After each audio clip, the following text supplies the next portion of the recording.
milestone. Former Bangladesh captain taken to hospital after heart attack, and Djokovic sets another record. More details at 3:30.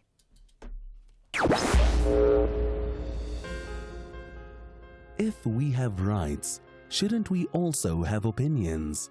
SAFM, leading the conversations that move us. Whether it is a CCMA referral, problems with a mechanic, or unfair blacklisting, Clientele legal plans are affordable, and you receive up to 670,000 rands worth of legal services per year. We cover civil, criminal, and labor-related matters. Our legal team will be your support 24 hours a day. SMS SAFM to 32195. That's SAFM to 32195. Clientele General is an authorized FSP and a licensed non-life insurer. T's and C's online. Standard rates apply. The National Pulse with Ashraf Garda on SAFM. Well, there we are. You're listening to the National Pulse, weekdays 3 to 6 p.m. So after a long weekend, we're back here with the National Pulse, and the issues that effectively drives the National Pulse continues. I'll tell you what, I'm just looking at a tweet as if Donald Trump wants to ensure that this show is always busy talking about him. He just tweeted saying, as I have long been saying, South Africa is a total and very dangerous mess. Just watch the evening news when not talking weather. That's Donald Trump. So that issue in terms of South Africa's relationship with the USA, South Africa's relationship with Donald Trump continues. I mean, it's something that all of us should be asking ourselves, where there's this continuous onslaught, really, against our country and driven from the USA, driven by Donald Trump in particular. So we'll certainly talk about that, and you can certainly give me your thoughts on all the issues we cover. You can WhatsApp us 0614 104 107, and as always, you can also call in live. Not quite now, just now, right? But let's do this. First things first, I'll tell you now, we're going to play a conversation I had with Jeremy Corbyn, the former Labour leader, and now an MP in the UK, because he's part of a group of 100 plus parliamentarians who have voiced their support for South Africa regarding the executive order of the USA. We'll come to that in a few minutes. Let's, however, start with just reflecting on some of the comments from Ambassador Ebrahim Rasool. We know he landed in Cape Town yesterday. We know that the president effectively asked the ANC in that region to tone down the Welcome Home party. That was not the case. There was a huge crowd there. And he did say he'll have a briefing with the president in Pretoria, but you could say he had a rather detailed briefing yesterday. We'll pick out some of the clips of what he said. Firstly, this important point about being home and no regrets. Rashida and I have just traveled about 32 hours from the United States via Doha to Cape Town. It was not our choice to come home, but we come home with no regrets. I want to say that we would have liked to come back with a welcome like this if we could report to you that we had turned away the lies of a white genocide in South Africa, but we did not succeed in America with that. And then Rasool referred to three things: the issue of AGOA, South Africa's relationship with the USA, and the ICJ genocide case against Israel. We would have preferred to come here to say that we have won for you AGOA, but we could not win it by withdrawing our case from the International Court of Justice against Israel, because as we stand here, the bombing has continued and the shooting has continued, and if South Africa was not in the ICJ, Israel would not be exposed and the Palestinians would have no hope. Yes. We would have preferred to come here and say that we have won for you trade deals and that we have been able to secure for us trade deals, but we could not do so by allowing the US to choose who must be our friends and who must be our enemies. So we don't come here to say that we are anti-American or that we have no need for America or that we don't have ties with America. We come here even after being declared persona non grata. We still come here and say we must rebuild and we must reset the relationship with America, because our relationship with America over 50 years has not always been with the White House. It has sometimes been with Congress, and it has always been with the people of the United States of America. When the White House and Congress declared us as terrorists, it was the dock workers in San Francisco that refused to touch South African goods. When Congress did not want to have sanctions, it was the American people who did not eat our fruit and did not touch our goods. And so we have this relationship that we must reset and we must rebuild. Interesting point from Rasool, effectively connecting the relationship not with the parties of the USA, not with Congress, but with the American people. He then, of course, was asked about what's the plan next with President Ramaphosa, and this is what he said. And we must hope that President Cyril Ramaphosa will be able to pick up where we left off. But we cannot have a simplistic idea that why we say there must be an ambassador, that you must put a white ambassador for a white president in the United States. And so many people have said, what is diplomacy? We tried the conventional diplomacy. Good morning, Molweni. So there we are. Lots of thought around what was said, and I want to get your comments on what, on just how you reflect on what Ebrahim Rasool, the ambassador, said. Now, in the meantime, we'll talk about Jeremy Corbyn, or talk to him next. Ashraf Garda on SAFM. Do great solutions start with good conversation? SAFM, leading the conversations that move us. Right, now the MEC for Finance in the Eastern Cape, that's Mlungisi Mvoka, will tomorrow, in fact, be presenting the 2025-26 budget at the provincial legislature in Bishu from 10 a.m. Now, this comes at a time when government is committed to growing the economy of the province, creating jobs and improving the lives of the poor.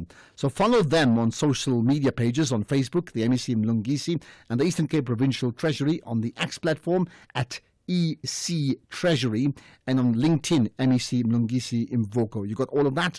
It's important. You're listening to the National Pulse on SAFM. Right, let's now reflect on a conversation I had with Jeremy Corbyn. Remember, he's the former Labour Party leader, as well as now a UK Member of Parliament, right? In fact, on Friday, I chatted to him, and we felt we had to replay this because he spoke. He's part of a 100-plus global parliamentarians, so from around the world, global, who voiced their support for South Africa and called on the United States of America not to interfere with South Africa's domestic affairs. They particularly were scathing in their opposition to the executive order delivered or signed by the United States President. So this is about a 15-minute plus conversation. I would suggest you strongly listen to every word. South Africa took a very brave and very principled decision to lodge a case at the International Court of Justice. And I was very honored to go to the International Court of Justice, listen to the submission made by South Africa, which was, if I may say so, brilliantly put, and then listen to the deliberations. And then we all know the eventual outcome of this. And that was very much the credit of South Africa. South Africa has since come under attack from a lot of people, particularly the government of Israel, but also the government of the United States, not just for the decisions made at the International Court of Justice and the separate but linked decisions made by the International Criminal Court concerning arrest warrants for Benjamin Netanyahu particularly.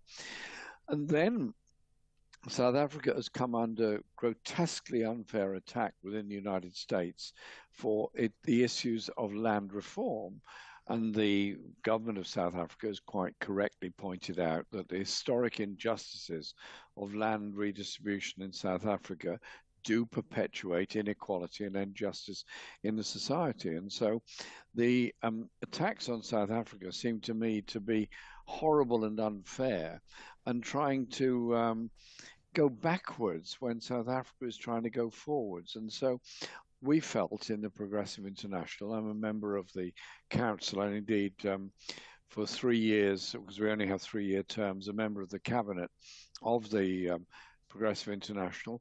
We wanted to mobilize global opinion in support, and that's what we've been doing, and I'm proud to do that. And when you say mobilize global opinion, do you get a sense that for the last few weeks, South Africa has been on its own? It's been, pot shots are being taken against this country, and they've had to defend themselves, and there's nothing else defending them around it. It's absolutely looked that way. When I was in The Hague for the establishment of the Hague Convention, yes, we had support. Obviously, Brazil and other countries, wonderful, very support. But the support is very much southern countries, nobody in Europe, nobody in North America. Well, that is something we want to change. And so we're going to be putting pressure on a number of European governments. For example, the government of Ireland, the government of Norway, both of whom have made good statements and good decisions regarding Israel and its actions against the Palestinian people. And so we're trying to broaden that support. And so I just wanted us to say to South Africa, you're not alone. There's a lot of people are backing you up. And in terms of therefore, lobbying, these countries and others around the world, I mean, what would be a success for you in the lobbying process? That they seriously put pressure on the United States for its economic attacks on South Africa, because South Africa is the most vibrant economy on the whole of the continent of Africa. It has a leadership role, moral leadership because of the defeat of the apartheid regime, but moral leadership because of the stance it's taken, for example, on the issues of the people's rights in Palestine. And so I think we need to get behind South Africa and support them, and that's exactly what we're doing. And you've got friends in the British Parliament as well, most of whom have come in long since the apartheid regime in South Africa fell. But there are many who grew up with the anti-apartheid movement and have this deep affection for the idea of a rainbow nation of South Africa. Mm-hmm. What do you then make of Donald Trump's performance, in inverted commas, since his inauguration? Specifically, I mean, he said he's done many things, but let's say, staying with South Africa, on the issue of them, they've been very upfront that one of their reasons for this executive order has been the Israel ICJ issue. They haven't even hid that fact. And the other one is what we've now heard about South African right-wing lobby groups like AfriForum and Solidariteit, effectively lobbying them about them being persecuted and victims of a genocide in this country. What, therefore, do you make of Donald Trump and his advisors in terms of how they've interpreted that and then acted upon it? Well, I'm very sad that they've interpreted the quite correct issues that South Africa has taken up of land reform within South Africa and trying to address the historical injustices in South Africa. And whilst the apartheid regime did fall, what is it now, 35 years ago, that legacy lives on for a very long time, as does the whole legacy of colonialism all across Africa. And so I think anyone in the United States that doesn't sort of think that South Africa has a legacy it's got to contend with and has to make economic corrections to bring about some degree of equality in society, economic equality, then they're misunderstanding the whole process of history. And I find it very sad that very right-wing lobby groups can apparently have such enormous influence within the United States and therefore damaging the economic prospects of actually the poorest people in South Africa, because South Africa needs the right to trade with the whole world just like every other nation does, and the approach is wrong. And what about South Africa's response up to now? I mean, there's been threats of AGOA. There's been this invitation to Afrikaners wanting to take refuge in the USA, as you well aware of, and now we've had our ambassador to the USA effectively being packed up and sent home. What do you make of our response up to now, considering that the President Ramaphosa, in his initial statement at our State of the Nation address, made the point that we will not be bullied? Well, he's quite right to say South Africa will not be bullied, and it's very important to make that statement. South Africa is a proud independent nation. South Africa has this amazing history, which many people around the world have some understanding of, perhaps not as complete an understanding as they should have. But the idea that a powerful nation like the United States can just bully South Africa because they either don't agree with or don't understand one aspect of the equality agenda of the South African government, I think is appalling.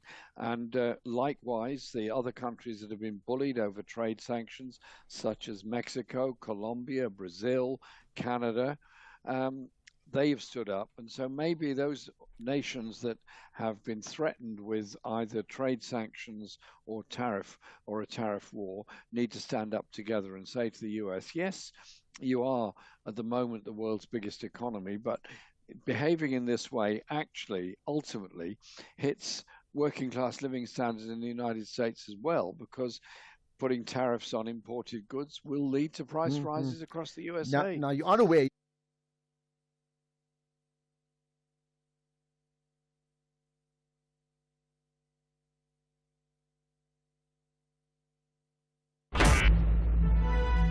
Who says talking never solves anything? SAFM, leading the conversations that move us. Right now, 5 rands can't buy you a pie and cold drink anymore, you know that. But Outsurance is still committed to saving you big bucks on your car insurance. Get a quote, and if Outsurance can't beat your car insurance premium, ask them for 500 rands in cash. And make that 1,500 rands if you've been claim free and with the same insurer for 3 years. Get monthly savings on your car insurance or cash in your pocket. SMS out to 30754. That's out to 30754. With Outsurance, you always get something out. A licensed insurer and FSP. T's and C's online. Night Talk with Oliver Dixon. You and I have a country to build, difficult conversations to have, solutions to find, and stories to tell. Join me, Oliver Dixon, on Night Talk every Monday to Thursday from 10 p.m. to midnight.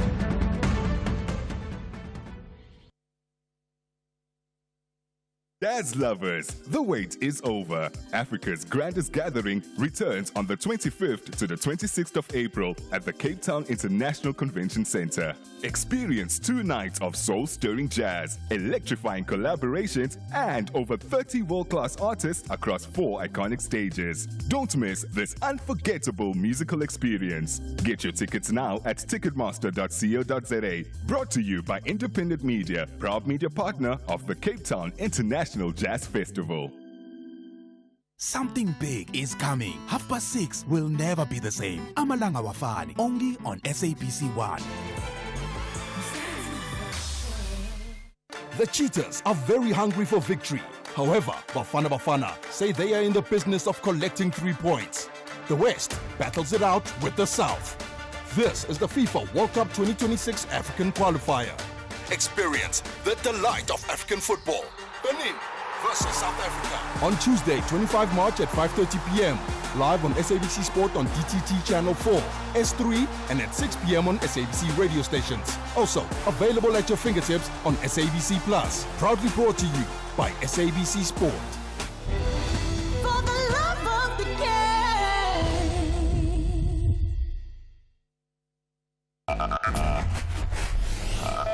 You're listening to the National Pulse. Right, we'll continue chatting to Jeremy Corbyn, the former Labour Party leader, as he pronounces on many things: South Africa, the USA, global politics, and later on he'll also talk about reparations, very important issues there, right? To call in later on, I want to get your reaction. WhatsApp 0614 104 107, 0614 104 107, text or voice note, and then to call in live, it's 086 000 2032, 086 000 2032. You can also post comments on our social media pages. Tweet us, tag SFM Radio and tag me, Ashraf Garda, using the hashtag The National Pulse. So all of that to come. Let me just remind you what else is coming up on the show later on. We'll be chatting to Alan Gray Makers. They've done something which I think is really groundbreaking regarding an SMME fund launch for artisans, okay?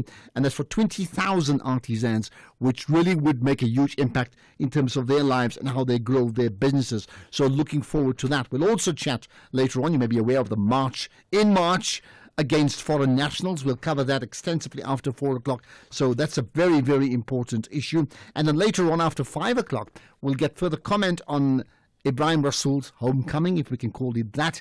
And we'll get response from the INC's Dalla Omar region. That comes up, all of that later on. But let's go back then to the conversation that I've had with Jeremy Corbyn. Obviously, public services need to improve. Obviously, the issue of electricity supply is massive in South Africa. Obviously, the provision of housing is obviously massive, and unemployment amongst young people, particularly amongst young people, is a huge issue. And those issues have to be addressed by investment, by greater equality, economic equality within South Africa. But every nation also has a responsibility about what it does in the foreign policy field internationally. And South Africa has accepted and understood its responsibility and done, I think, a very, very important thing in standing alongside the Palestinian people. It was Mandela who said, the freedom of South Africans will not be complete until the Palestinian people are equally free. What do you make? A few weeks ago, I had this Freudian slip on air, and I spoke about Elon Trump. Okay, what do you make, however, about the Elon Trump combination? Well, I find it a very strange combination that Musk, who has this what used to be extremely profitable Tesla corporation and is personally an incredibly wealthy man, seems to be making decisions willy-nilly about closing down of particular federal organizations, and they're now running into the legal buffers on this. They're running into legal buffers about closing down USAID. They're running into legal problems over closing down the Federal Department of Education. And so I think that this is going to be seen as the first period of the Trump presidency dominated entirely by executive orders. There's been more executive orders than I can ever remember in US history. They will increasingly be challenged in the courts. And so I hope that the US Constitution is able to function in the correct way to make sure that decisions are made through the parliamentary system, which is, after all, what your country, my country, and the United States actually are. And how should the world deal with Donald Trump and what and the type of positions and the questions he's asking all of us? Well, they should understand that Trump does things differently. He doesn't play by the traditional diplomatic etiquette rules, and he says it like he sees it at that time. And so some of it is interesting and bold in the way that he has made a genuine intervention to try and bring about an end to the horrors of the war in Ukraine. And so he reached out in a way that no other European or Western leader has done and said, actually, despite all the horrors and all the wrongness of Russia's position in Ukraine, they've nevertheless said there has to be a move towards a ceasefire.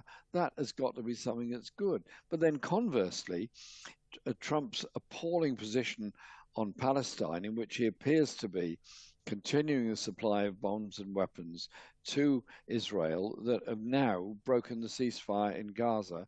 And the consequences of that are obviously devastating for the Palestinian people. So there appears to be inconsistencies throughout Trump's positions. And I think the world has got to try and understand that Trump will continue to be making strange decisions. But fundamentally, his economic and policy thinking is all about the USA. And anyone that watched his election campaigns must realize this.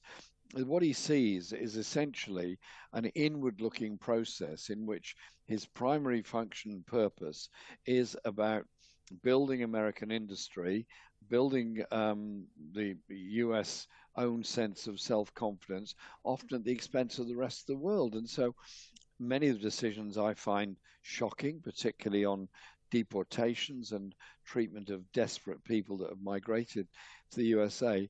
That is the position that Trump is coming from. He's not like previous US presidents that endlessly see military expansion around the world, but what he does see is, in a sense, the 19th century US approach, which was economic domination. Absolutely. In that case, particularly of the Western Hemisphere of Latin America. I want to check out and get your thoughts on just the British response to Trump, to these trade wars, and as well to Israel as well. I'll do that right after this.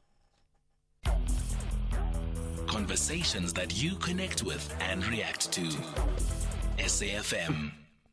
Chatting to Jeremy Corbyn, former Labour Party leader. I don't know how often we have to say that, but certainly a UK MP, but now pronouncing on a whole lot of things around South Africa and other things too. He's part of a group of 100 plus parliamentarians that are part of Progressive International, who've actually put together a poster, a statement in support of South Africa and being very critical of Donald Trump's position regarding South Africa. So we've spoken about that and a whole lot more. However, Jeremy, let's talk about, you have a relatively new leader in your country, Keir Starmer, right? What's your thoughts on how he's running that country? And then again, that relationship between Britain and Israel, considering, like the US, Britain has been very much a supporter, not just in kind, but in terms of machinery too. Starmer's government has deeply disappointed an awful lot of people that voted for it last July in the election. They have, for example, this week announced a £5 billion cut in spending on benefits for people with disabilities by bringing in a new system of application to get them.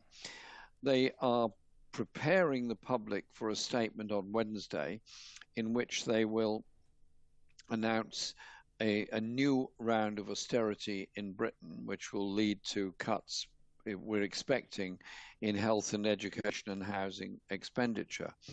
And they have refused to reinstate the principle that all children should be treated equally in the benefit system. And so families that have got more than 2 children get nothing for the 3rd, 4th, 5th, or whatever number of children the family has. And so, not surprisingly, those families tend to be in the greatest levels of poverty. And they've also cancelled the what used to be universal winter fuel allowance for older people to get through the cold of winter by assisting with their heating bills. So, excuse me, there is a great deal of dissatisfaction and deep disappointment on that. On the question of, excuse me, the relationship with Israel, Starmer has always made it very clear that his number one priority is supporting Israel and has facilitated weapons deliveries, criticized your country for going to the International Court of Justice, and has refused to say exactly what is going on at the Royal Air Force Base in Akrotiri, which we believe is a staging point for the delivery of weapons from the US and Britain, a majority from the US, to go to Israel. Rather belatedly, the Foreign Secretary David Lammy has now said he believes Israel is in breach or potentially in breach of international humanitarian law. It's a very strange thing to say after what is now 17 months of destruction of Gaza and increasingly of the West Bank, and a refusal to say that they will recognize Palestine and provide more aid and support to go into Gaza at the present time. And so the feelings against the government because of this lack of empathy for the Palestinian people are absolutely huge. And we've now had 25 national demonstrations, the largest of which attracted almost 1 million people to it, which is, by any standards around the world, a big number of people. Absolutely. By any standards anywhere, it's a big number. Let me end with this. Right, that's Jeremy Corbyn. There's the last part of that conversation regarding his thoughts on reparations. We'll try and play that clip later on. Jeremy Corbyn talking USA, talking South Africa, talking about the Middle East as well. Let's get the news now. Just go on, delayed news, of course. Here's on Dela Mbana. With headlines at 3:30, I'm Dino Mudaum. Good afternoon. The head of the United Nations AIDS program has warned that there could be nearly 9 million new AIDS infections in the next 4 years as a result of the Trump administration's decision to cut funding to the UN's Global Health Program. In other news, 192 political parties have until the end of business today to make their submissions as to why they should not be deregistered by the Electoral Commission. And hard drive seized from Darren Wilkin and accused in the child pornography case has 39 terabytes of data that still needs to be analysed. This came out in the Randburg Magistrates Court in Johannesburg earlier today. Full update follows at the top of the hour. SAFM, guiding you through the rush hour traffic. Good afternoon. Starting off in Gauteng, the M2 westbound in central Johannesburg has delays towards Main Reef Road, and Winnie Mandela Drive northbound in Hurlingham has a crash near Republic Road. In KZN, on the R102 in Port Shepstone is closed at the Umzimkhulu River Bridge, and the N2 southbound has a stationary vehicle before the M41 Gateway exit. In Limpopo, on the N1 southbound, a serious truck crash reported between Pinas Rivier and Mabani. The road has been closed off.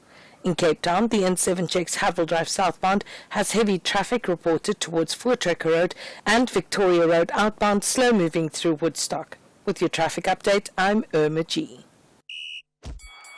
This is SAFM Sports with Tumin Khapele.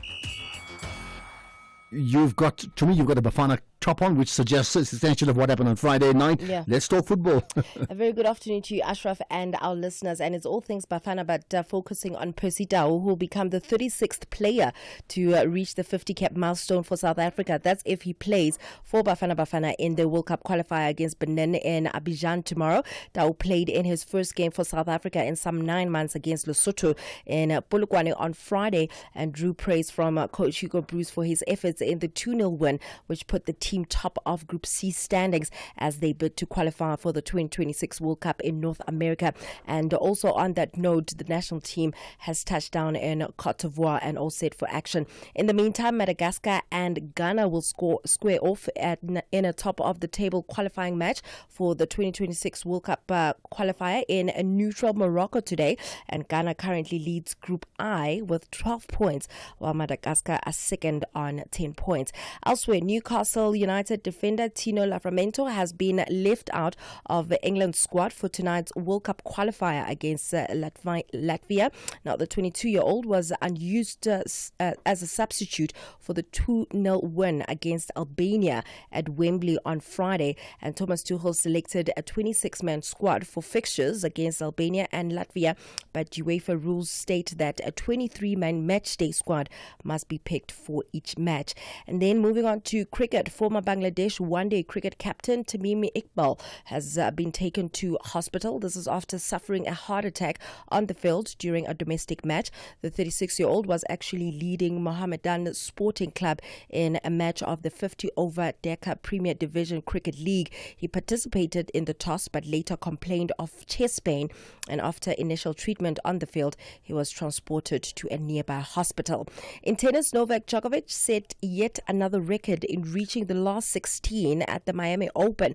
Now, the 24 Grand Slam champion won his 411th match win at Masters 1000 events, moving him clear of his great rival Rafa Nadal for the most in series history. This is since 1990. He also remains on course for a record 7th title at the Hardcourt event in Florida. In the meantime, Britain's Emma Raducanu is through to the last 16 of the Miami Open after opponent McCartney Kressler retired injured at the start of the second set. Now, Raducanu had been utterly dominant and needed just 30 minutes to take the first set 6-1. An early break in that second set saw the 22-year-old race into a 3-love lead before the American was forced to retire because of a back issue. And finally, the MVP of the weekend, Ashraf, and it has to be Prudence Kgodiso, who made history by becoming the first South African to win a medal in the 800 meter at the World Indoor Championship. She walked away with gold. She clocked a world-leading 1 minute 58.40 seconds, which is officially the fastest time this year. And the time is her fourth sub 2 minute run of the season. And also what makes that win very special is because it was the biggest upset, beating defending champion Sige Duguma of Ethiopia. So a big congratulations to Prudence, and she's definitely a champion of note. And I saw that race, and she was just magic. It wasn't just a close race, it was a far apart race. Goodness, there's something good about South Africa. Never mind what Donald Trump says. Absolutely. With that said, it's a wrap from my side for now. I'll have more in the next hour. Is there ever a bad time for a good conversation? SAFM, leading the conversations that move us.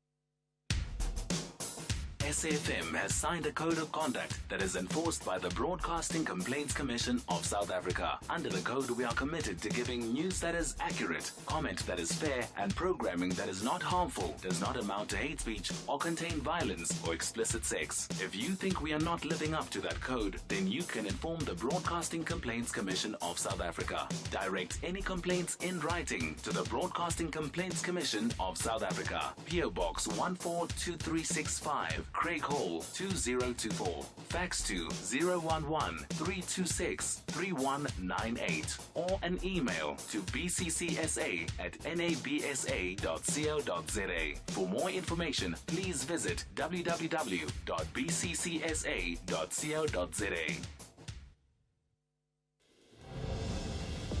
SAFM supports a litter-free South Africa. Play your part in keeping our surroundings and environment clean. SAFM, leading the conversation.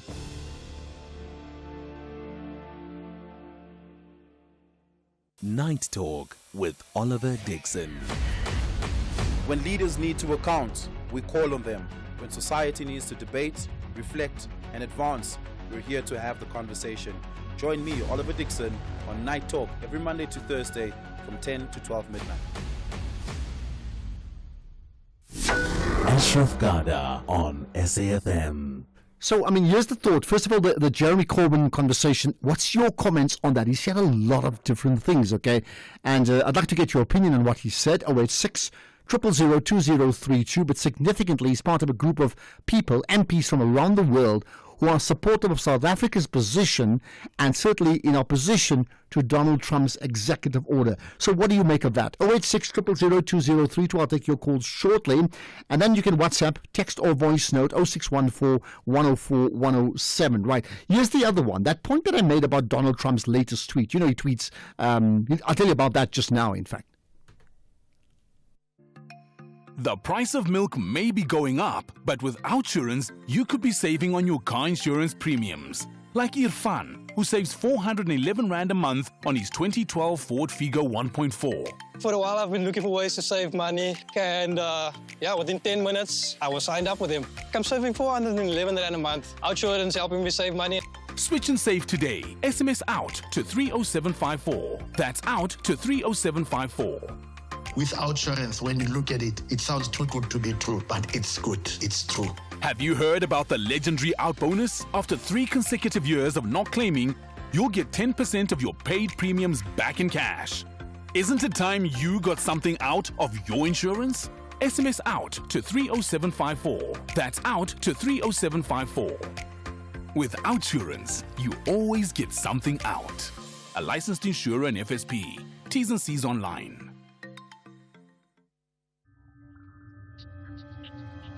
You're listening to the National Pulse on SAFM. Right, let's talk about another issue here. So, and this regards a very important fund launch, right?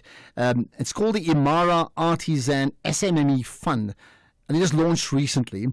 We understand that the fund will turn 20,000 artisan SMMEs into drivers of job creation, and therefore will strengthen local economies. This sounds exactly the type of interventions that we need, not just need now, but we need every single time, right? Let's talk about it with Gladwin Liu, the CEO of E Squared Investments. Gladwin, thanks for connecting on the National Pulse. I really appreciate the opportunity to speak to you, and good afternoon to you and your listeners. Thank you. Right, tell me more about this. I mean, what it is and the significance thereof. Well, I think maybe to tell you about why it's so significant is, I guess, I think it was in December, we were approached by Allan Gray Makers. And so they're an initiative that's driven by the Allan and Jill Gray Group of Philanthropy South Africa. And they specifically are working on improving the environment for artisans. And so they've worked with TVET colleges, and created entrepreneurial opportunities or interventions for artisans themselves. And so when they approached us as the investor to look at I think it's a 3 billion rand funding gap for artisans that contribute over 30% to our GDP and 60% to employment, looking at a fund that specifically targets different tailored financial solutions for artisans, we jumped at the opportunity to support them. Okay, and how will, I mean, maybe just go back, when you talk about artisans, I mean, what would they typically be doing? Because what's significant here is, often we think of artisans as people who are hired by others, right? And you're talking about this dramatic shift from being those who are employed by others to actually becoming employers themselves, right? Yeah, so artisans are honestly the backbone of our economy. If you think about any project, you require an artisan. I remember growing up in a small town called Tukomsiris in Randfontein on the west land of Johannesburg, and my next door neighbor used to do gates. It started becoming this thing where everybody had to get a more pitted gate, with different patterns. So those are artisans, boiler makers, mechanics. Your plumbers. These are all job titles or vocations that are really required to keep our economy going. And so when we support these type of entrepreneurs to go from being micro to growing and being able to service bigger clientele, we believe that we'll be able to grow and improve job creation and also local economic development. And the actual funding, I mean, what's it going to cost? Because, of course, there's you guys and there's Allan Gray Makers. And tell me how that collaboration works. So we are an impact investor. So the way we've partnered with Allan, it's the blended finance with Allan Gray Makers. It's a blended finance approach. So some grants, some equity, some debt. And so what we've tried to do is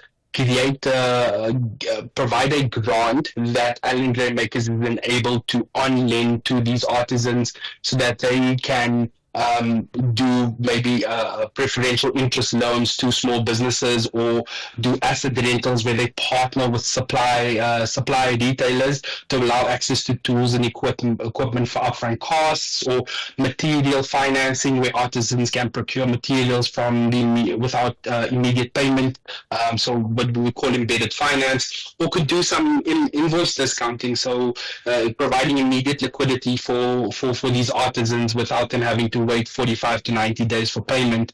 And so these are some of the tools that we are hoping to provide to artisans with this program. And therefore, I mean, you would see this changing the landscape, isn't it? That's correct. We believe, obviously, we've already seen it with, it's so interesting, Ashraf. When I was in university many years ago, I won't give away my age, but there was something called the GEM report, and we looked at the GEM report, and I'm sure it's still around. And back then, it was access to finance, access to markets, and education and training was the biggest impediments to entrepreneurial growth or entrepreneurial activity in South Africa, at least from the study. And today that's still the case. And so what we're trying to, in partnership with Allan Gray Makers, to address the access to markets and the access to finance element, because Allan Gray Makers has already put in a concerted effort together with TVET colleges and other education providers within the artisan within that space. What has been the reaction from these artisans so far, even if it's just anecdotal? Anecdotally, we had a couple of artisans at our launch, and it was amazing and inspiring to hear some of their stories. So artisans talking about how they came straight out of TVET colleges, and they had a look at the environment and went, look, I can either go and work for someone and be an electrician in a company that already has customers, or I could start something of my own. And going from registering their businesses, becoming compliant, and now being able to win bigger contracts, but they've been frustrated by the fact that there isn't necessarily financial services or products tailored towards where they are within their business life cycle or the size that they are, because they don't have collateral or any security that they can provide to your traditional financing service providers. And so what we at least have heard from them is that this gives them the opportunity now to feel confident enough to go after bigger contracts, because they have the financial backing or the financial products that can assist them. So the one lady made note of the fact that she can now go. She fell short of applying for one contract with Transnet because she didn't have 5 buckies. With the investment or the financial products that we're providing, she now has that confidence and she can go after bigger contracts. And I mean, that's such an important issue, because for far too long we see this divide between the big businesses that remain big, and the smaller businesses that are just unable to move off, the bottom or second from bottom of the ladder, isn't it? That's correct, and that's what I'm saying. We're hoping to play a part in that, where we can give these smaller businesses a leg up that have the capability, that have the necessary skill, but they don't have, for instance, in the insurance industry, you don't have a lift for some of the cars in order to become compliant for some of these insurance service providers, and now you can go after those bigger contracts. All right, perfect. Just lastly, is there a website or a contact social media page that we can reference to if people are interested in finding out more? I think if people want to find out more, please contact the Alan and Joe Gray Philanthropy South Africa, or Alan Gray Makers, and they'll be able to give you the necessary route that you would go. Also want to give a shout out to Satana Capital, one of our investee companies that are structuring and providing the back-end technical support for these loans to the small businesses. So bottom line, Alan Gray Makers, Google it, you'll find all the details there. Gladwin Liu, CEO of E Squared Investments. That's the type of impressive intervention, and I think we as a country need to encourage all the time. Thank you so much for your time. I'll take your calls. I want to get a sense of your pulse right after this. SAFM. Prime time all day long. Tulasizwe Simelane on SAFM. How disruptive did you find yesterday's blockage of roads by striking EMPD officers using official vehicles to stage that protest? It's lawlessness that we must not tolerate. And I've sent a very strong message to all law enforcement agencies, the SAPS, including the Ekurhuleni leadership. This must not be tolerated. We can't be in a position to run government if you have this kind of lawlessness, where law enforcement agencies can behave the way they're behaving. You can't just close a highway, especially going to airport. It disrupts just everyone, even if it does not go into the airport. But we don't have to tolerate it. Get a true AI business partner from Vodacom Business when you get the Samsung Galaxy S25 Ultra on a Red Business 1.7 gig contract for 1,599 Rand per month over 24 months. Enhance your deal. Add 349 Rand extra per month over 24 months and get the Samsung Galaxy Watch Ultra. Available in-store and online. T's and C's apply. Further together, Vodacom Business. Night Talk with Oliver Dixon. When leaders need to account, we call on them. When society needs to debate, reflect, and advance, we're here to have the conversation. Join me, Oliver Dixon, on Night Talk every Monday to Thursday from 10 to 12 midnight.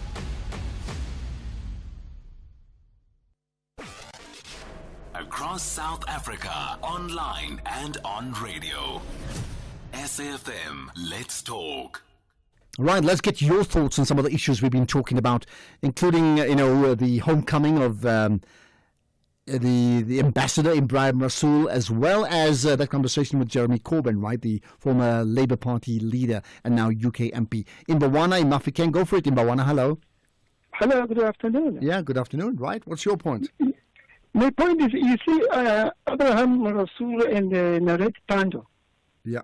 These two people should be advisors to our president, because they are very brave enough to voice out what is needed in the world, because the world needs peace.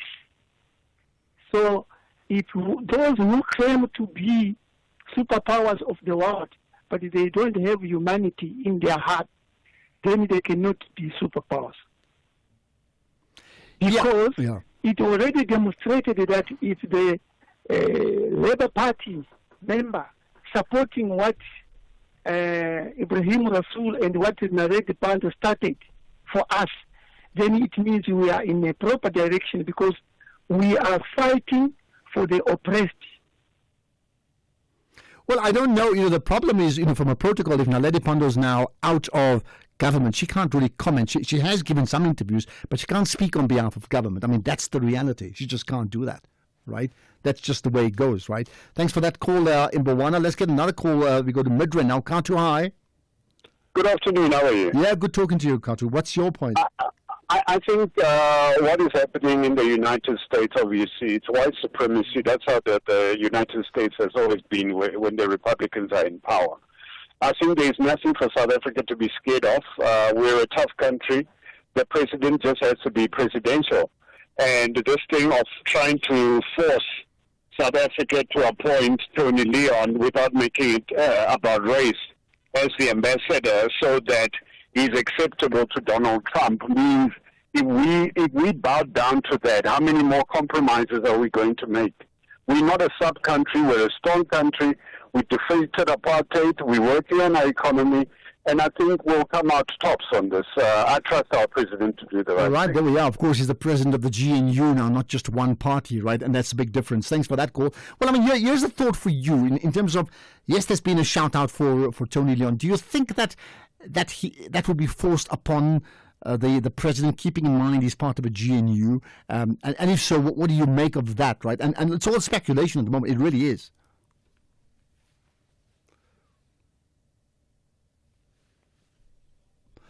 Okay, I think we've just lost. Let me get back to those voice notes now.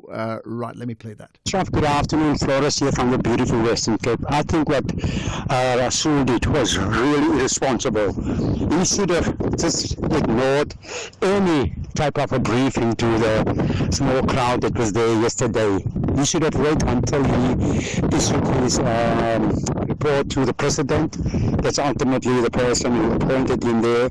So yeah, quite irresponsible for such a senior politician. Yeah, I don't have any personal issues with him, but just the way he has handled this whole issue for me is a bit problematic. Have a good show, bye-bye. Thank you. Well, is that a fact that some people are saying that he actually said too much upon his return, keeping in mind that Rasool said he will have a full debriefing with the president. I understand he's met the DIRCO foreign minister Lamola today, I understand.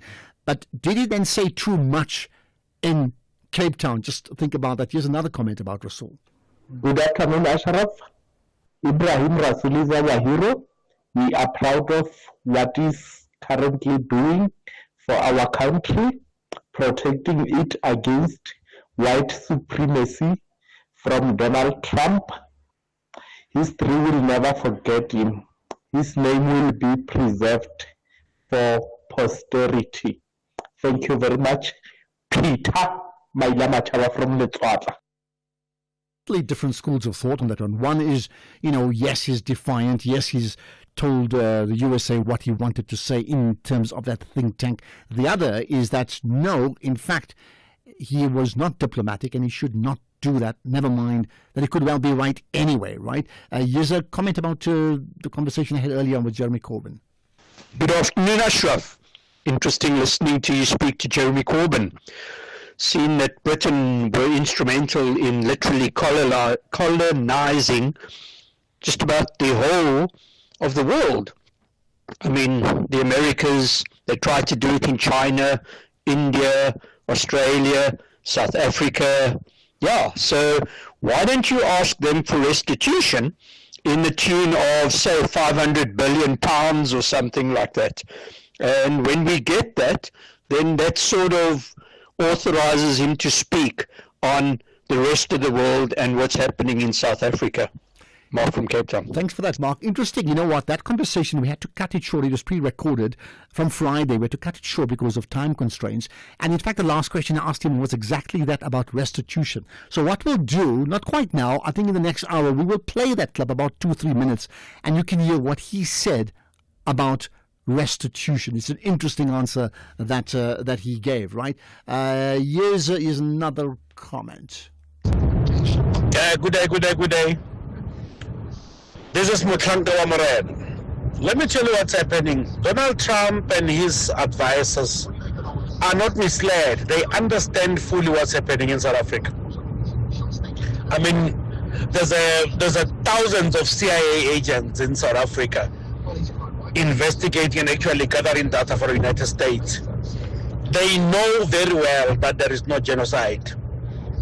So they are just trying to push an agenda that is known to them. Well, I think the big game, the story there is what is the end game of that. Here's another one. The diplomatic furor between Trump administration and South Africa is like a puppy barking at a lion. The South Africa should be diplomatic, not confrontational. Rasool is not talking to other political parties here in South Africa where he can rant and rave for all he wants. Be diplomatic, not tit for tat. And another one, hey, they must put Mam Thuli Madonsela and Lambo Nuka and Secretary of the UDM as our USA diplomacy. Okay, there you are, cross-section of opinions on that. We'll have other issues, including that march in KZN today that comes up. We'll talk about that after 4 o'clock. Let's get the news now. Here's 4 o'clock.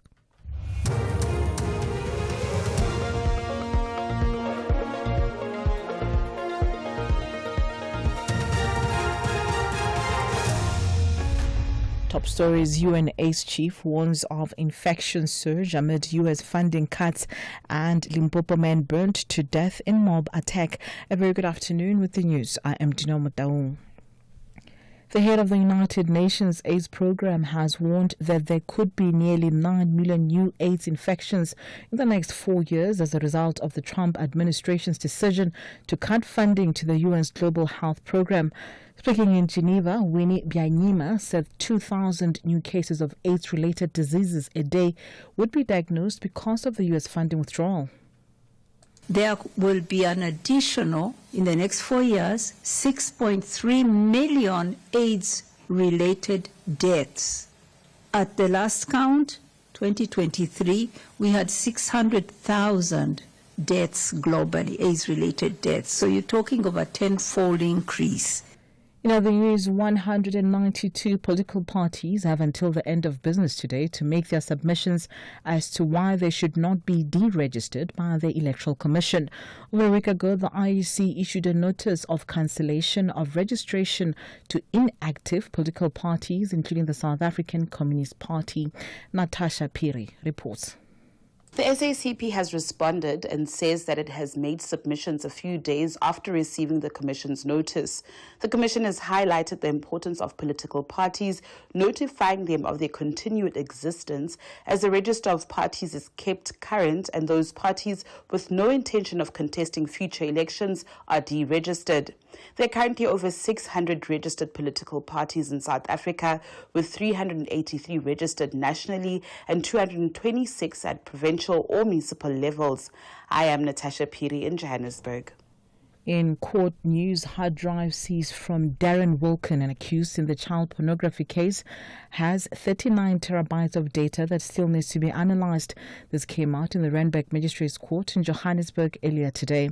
The court also heard that the accused allegedly transacted with cryptocurrency, which the state said makes the case more complicated. Wilken and his girlfriend Tiana Mudley faced 24 counts of money laundering, possession and distribution of child pornography, and the contravention of the Drug Trafficking Act, among other charges. The case has been postponed to the 20th of June for further investigation. State Prosecutor Elise Leroux says the investigation is going to take some time. Your Worship, the process that's been followed since the arrest was obviously the downloading of this material. That in itself took 40 days to do, with the downloading running literally 24 hours a day. This kind of investigation, Your Worship, cannot be conducted by one man alone, so the police are also assisted by overseas law enforcement agencies. The investigation is underway, but it's far from being finalized. Please note that the following story contains graphic details which might upset sensitive listeners, including children. A suspected rapist has been burnt to death in a mob attack in the Chaloba village outside Thohoyandou in Limpopo. Police say the victim allegedly attempted to rape an elderly woman. He was set alight after the woman screamed for help. Police spokesperson Hlolani Mashaba. The police were informed about the incident that was ongoing at Luamondo, Chaloba village, and rushed to the area. On arrival at the scene, they found a male victim lying on the ground with severe burning wounds on his body without any clothes and nobody at the scene. Preliminary investigations suggest that the deceased was allegedly found in one roomed house when he attempted to rape an elderly woman who screamed for assistance. The members of the community assembled and found the deceased naked. The deceased, estimated to be in mid-30s, was taken outside the house and burned to death on the street. Lastly, Finance Deputy Minister David Masondo says there's a serious need for the country to attract foreign direct investment in order to address economic growth. Masondo was one of the panelists at the Africa Markets Conference in Stellenbosch in the Western Cape. Masondo told delegates that part of the economic challenges facing the country relate to low investments and the failure to attract foreign capital.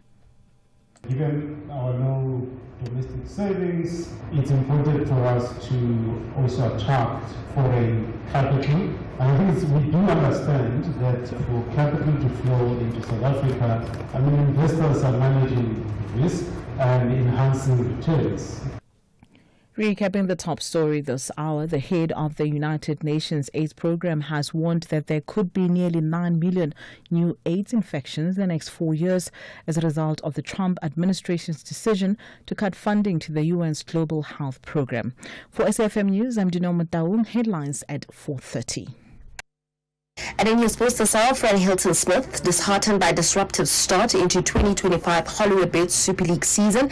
New Zealand Rugby slams Bledisloe Cup proposal, and Kaka credits team effort for Pro 50 title. More details at 4:30.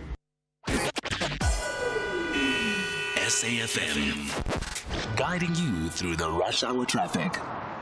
Good afternoon. Starting off in Gauteng, the M2 westbound in central Johannesburg has delays towards Main Reef Road, and Winnie Mandela Drive northbound in Hurlingham has a crash reported near Republic Road. In KZN, on the M4 northbound, slow-moving traffic reported towards the M41 interchange, and the N2 southbound has a stationary vehicle before the M41 gateway exit.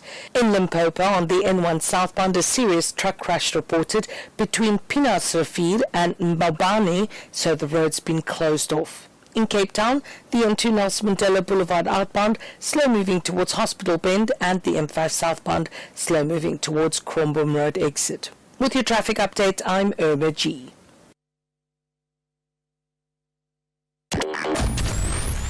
Here, there, and everywhere. SAFM 105.7 FM in Cape Town.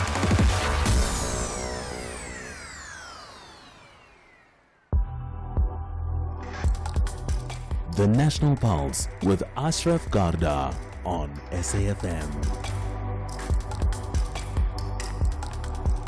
You're listening to the National Pulse, weekdays 3 to 6 p.m.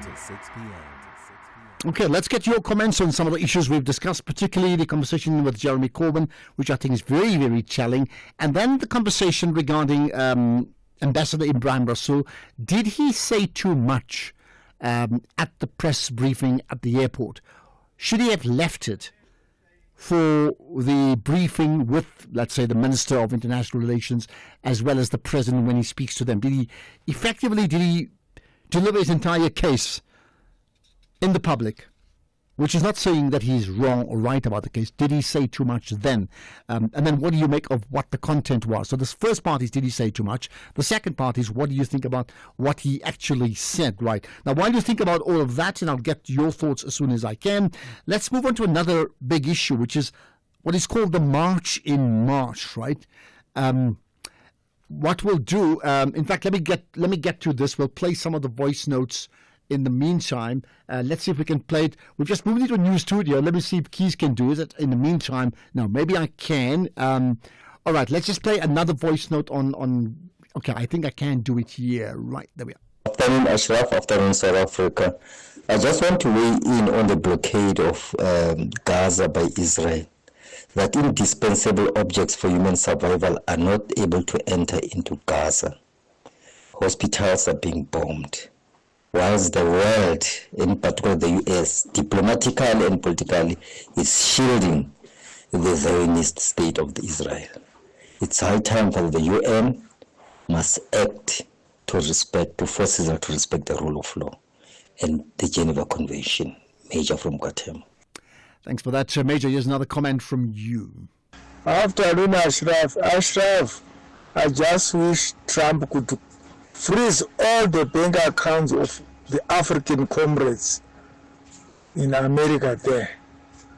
These politicians are hiding millions and billions in American banks. That's why they're persuading Trump. That's why they're kneeling. They don't want to make Trump angry. It's not about Al Gore. It's not about diplomas. It's about their 40 bank accounts in US dollars in America. We remember the president, 500,000 US dollars. Maybe he's got an account. He drew the money from his bank account. Trump must freeze all their monies there. They are stealing from us, Norman from Brixton. Norman, but you're saying, I mean, I understand if they have foreign bank accounts, but you're saying this whole issue is about that. I'm just amazed that you would think that would be the biggest issue here. Is this all about that? Hussein from Durban saying, hi Ashraf, Jeremy Corbyn is an amazing human being, always been a champion of the underprivileged, stands for non-racial society, champion for Palestine. That's from Hussein in Durban. And there's a couple more that I want to play, but I certainly want to welcome your thoughts on what I just suggested, which is the strategy for Ibrahim Rasool upon his arrival. Do you think that's been the right strategy that's been adopted up to now? Afternoon, Ashraf. No, I think that one's done. Let's do that. Good afternoon, Mr. Ashraf. Mr. Tracker here in Limpopo. Mr. Ashraf, as you know, recently Hunter Biden was in Cape Town. As you know, he's married to a South African. He was in Cape Town.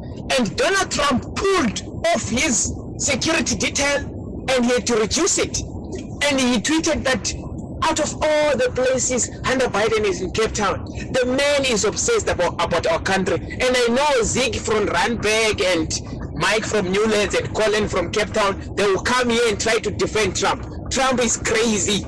We need to put on hold the relationship with the United States. Here's a question to you. What do you make of Helen Zille on Friday putting Tony Leon's name in the hat? Of course, it's a recommendation, but I mean, she is Helen Zille, and they are part of the GNU.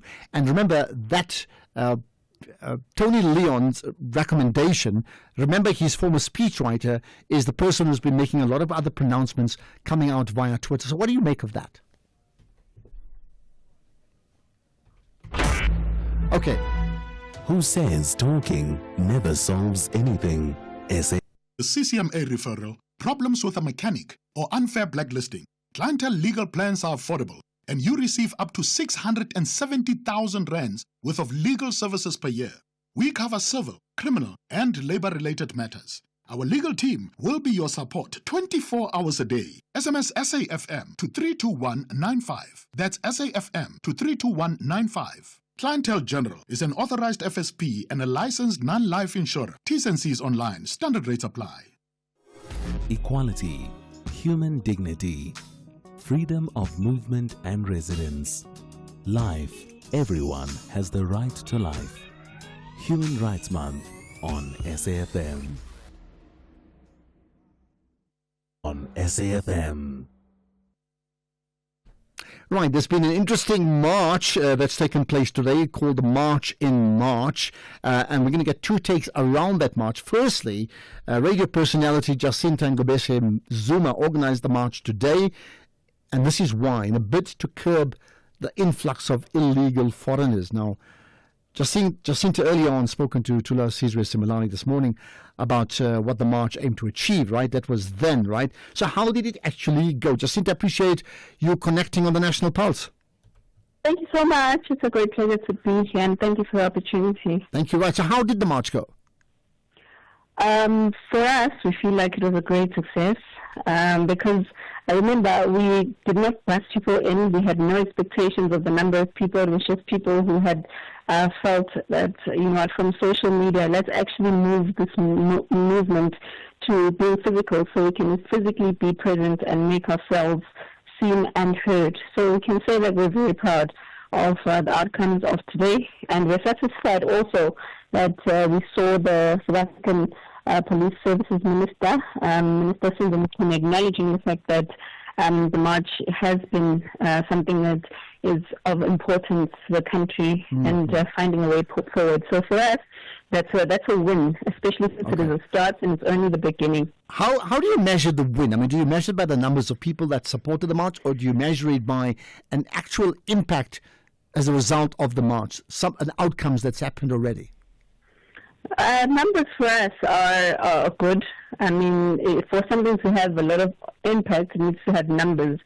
So we are happy with the fact that we had the numbers, and we are happy with the fact that we had the impact as well. So it's a combination of the two. But we know that going forward, some people will actually become more fearless and become more brave to attend these marches, because the actual sad thing about this whole thing is that we received a lot of people complaining that they wish they could be part of the march, but they can't out of fear of losing their jobs, which is something that has been instilled in them, that you're not allowed to say anything about foreigners in South Africa, or else you're going to be fired. Your boss is against it. And we've heard this from teachers, we've heard it from doctors, we've heard it from professionals, we've heard it even from ordinary South Africans who work at restaurants, and ordinary South Africans who are, like myself, working on radio or who are unemployed. So it's something that is a cause for concern, that South Africans are being silenced deliberately by employees who we feel should let people express themselves when it comes to this. Okay, so, I mean, in terms of my understanding is the march was to drive support to curb the influx of, to stop the influx of illegal foreigners, right? How far down the line do you think you need to go to achieve that? Because, I mean, the key part here is there's two words, foreigners, but before that the prefix illegal. So we are talking about undocumented as opposed to documented foreigners, right? Absolutely. But remember, we also want to emphasize the fact that even with the legal ones, we know that there's been a lot of corruption that goes with identity fraud at Home Affairs. So that we're not isolating as well. So we term those documented but fraudulently documented illegal immigrants as illegal immigrants. So all of that for us is a struggle, and we feel like the beginning of it is by securing our borders, first of all, and ensuring that the ones that are here are deported, even if we have to do deportation every single day and start again. I think it's going to save us a lot, because we're talking VAT increases all the time, and we've got people who don't contribute much to the economy because they're not even paying any tax, income tax, but they're working. We've got people who've got stores and shops and are opening spaza shops everywhere. We don't know where they're registered, because they're definitely not contributing to the tax of this country, because they practically don't exist. So how does a person who doesn't exist in South Africa become someone who contributes to the tax? Not only that, we've got a high level of crime that is just causing a serious headache for us. I did mention this morning that even our state security is at risk, because we don't know who these people are. We recently saw some of them trying to come in with bombs into this country. We saw all of them, some of them mining illegally, but obviously in order to mine, you need to have explosives that are going to be working down those mines. Where do those explosives come from? How do they get into the country? Our government doesn't have answers for that. And the worst thing, just to wrap it up, the worst thing about it is that if we've got foreigners from Ethiopia, Somalia, Pakistan, Nigeria, Zimbabwe, one day they will have a war amongst themselves, and that war will be who's going to be taking over certain parts of this country, and we will be in the middle of that. And, I mean, overall, in terms of your feelings, I know you gave me some examples just now, but what impact has these undocumented foreign nationals had on the South African landscape? I think if I can paint a picture, I'd say probably half of our problems wouldn't exist if we didn't have illegal immigrants.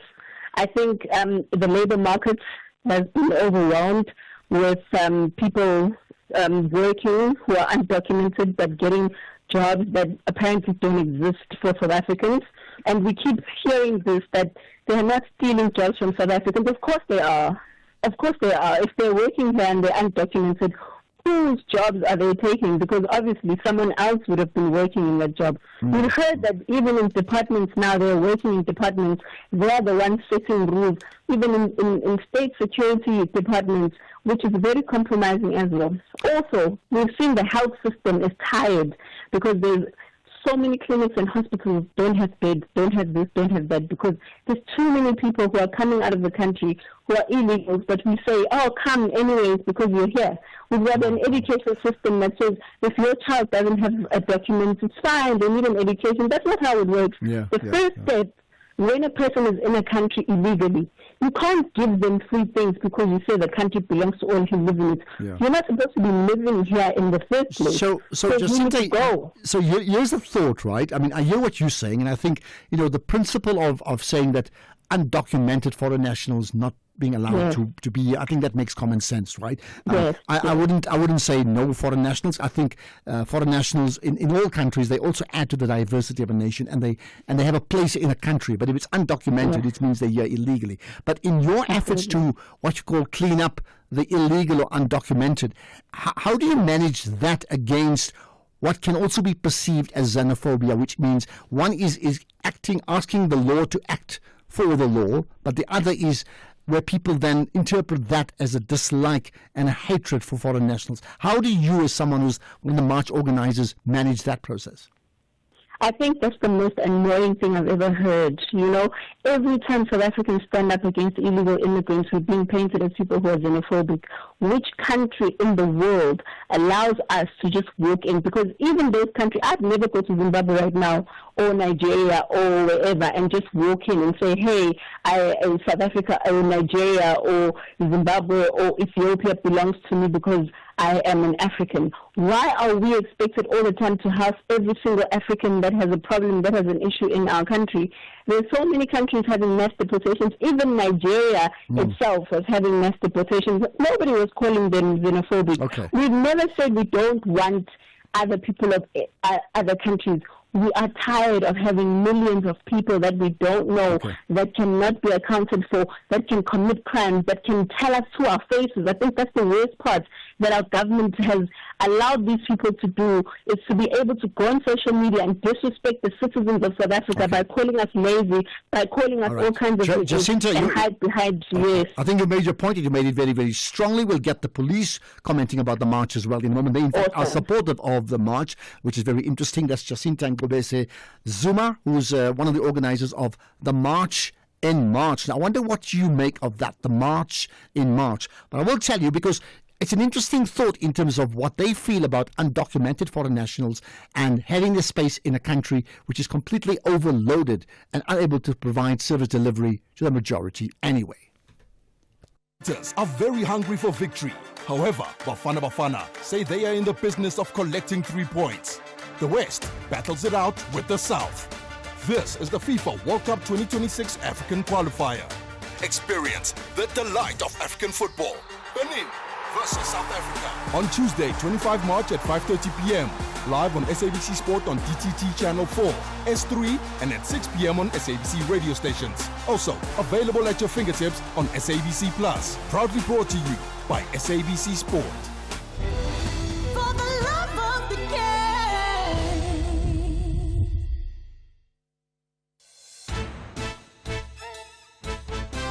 SAFM, setting the nationwide agenda daily. Ashraf Garda on SAFM. Okay, I did speak about the police, in fact, supporting the March in March. That's very, very interesting. The Ministry of Police released a statement today acknowledging and the key part, acknowledging and supporting the march.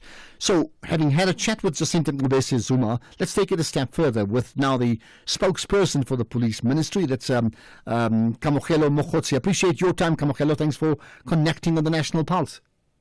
Good afternoon to you, Ashraf, and to the SAFM listeners. Thank you. So someone said with amusement even now to send me a message to say, that's interesting, the police supporting a march. When last have we heard that before? Well, as a ministry, we've always just encouraged active citizenry, and I think in all our engagements, we do say that the fight against crime or the fight towards a better South Africa will involve a whole of government and whole of society approach. And therefore, in terms of supporting the march, you then agree with their sentiments of foreign nationals who are undocumented, there's no place for them in the country. I mean, that's what they're saying. They must go back home. As a country, as South Africa, our government has a duty to protect the citizens within the country. And I think one important aspect is that we have various legislation that guides us in terms of entry and exit into the country. And first and foremost, we need to ensure that those legislation are complied with, in essence, to ensure that the citizens are safe. So yes, in order to come within the borders of South Africa, we need all the visitors to ensure that they have the necessary papers and they follow the necessary processes. So here's a question that I put through to Jacinta Ngobese Zuma earlier on, and I'd like to get your thoughts on it. I think nobody can defend an undocumented foreign national in this country or any country in the world. If you're going to be here, you can apply, and if you're accepted, you can stay here. That's fine. But if you're undocumented and illegal, that's a complete no-no. But in the efforts then to clean up this issue of undocumented foreign nationals, how then do you manage the sentiment that often comes across as xenophobic, whereby you hear comments from people, they're not just saying that undocumented nationals must go back home, they would actually use derogatory language to effectively get rid of them, and like there's no place for them here, they'd call them all sorts of names. How do you manage that narrative?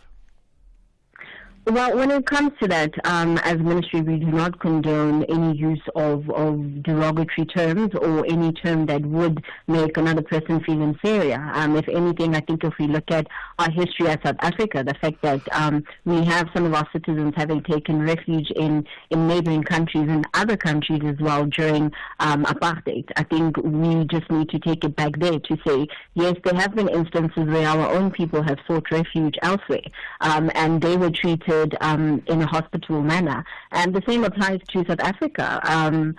In the event that a foreign national comes in and has the necessary papers, I don't think that they can give an experience that was hostile, or I don't think that they can give an account as to an unpleasant stay in South Africa. I think our only gripe is when you come into the country illegally, that is a concern, because it places a strain on a number of resources. It places a strain on our processes as a government, and it has a long-term effect. So that's why we actually need to ensure that we bring these processes to line, and to ensure that entry and exit within South Africa is properly controlled. The other issue that was raised was, undocumented foreign nationals, but the other is documented foreign nationals, and some of them, I can't say many, I don't know how many, are effectively their documents are fraudulent. Do you have any idea what percentage that may be? And if so, is that something that the police service itself gets involved in terms of checks and balances? So recently we had a meeting with the Border Management Authority as well as Airports Company South Africa, and it was just to engage on what we can do to ensure that we strengthen measures when it comes to entry and exit within the country. Each case is taken on a case-by-case. Each case has its own merits when it comes to the sentences of what happens if you're found with fraudulent documents. Because unfortunately, there are instances where individuals believe that they have the correct documents, only to find actually no, they're not proper. So it really does depend on what the merits of the case are. But in all honesty, if there is a contravention of the law, then the law must take its course. But one may not know that, right? And then in the meantime, how do you then curb the anti-foreign national sentiments anyway? That I know your position, but how do you curb it when it's being pronounced, in groups of people on social media and in different platforms to say, out with them no matter what? I think from our stance as the SAPS, the way in which words are used is very important.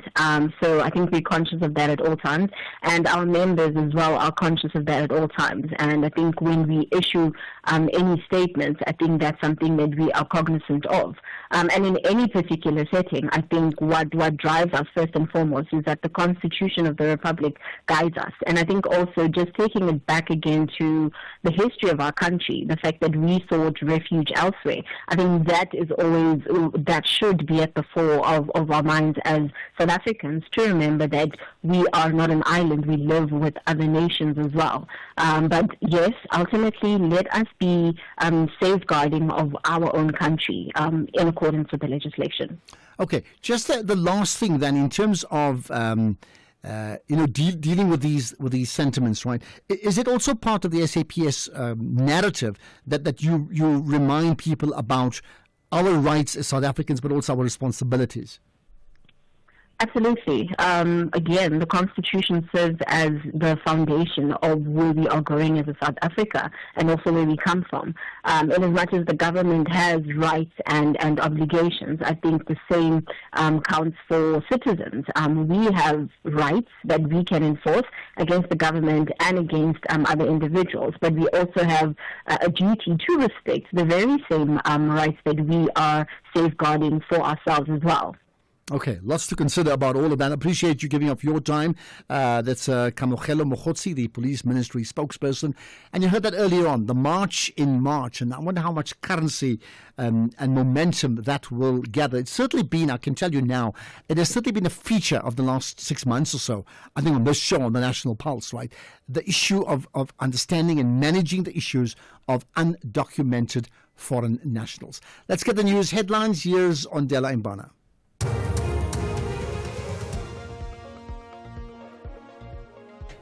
Good afternoon. Let's take a look at the headlines at 4:30. Deputy President Paul Mashatile, who chairs the South African National AIDS Council, says government is maximizing efforts to defeat tuberculosis.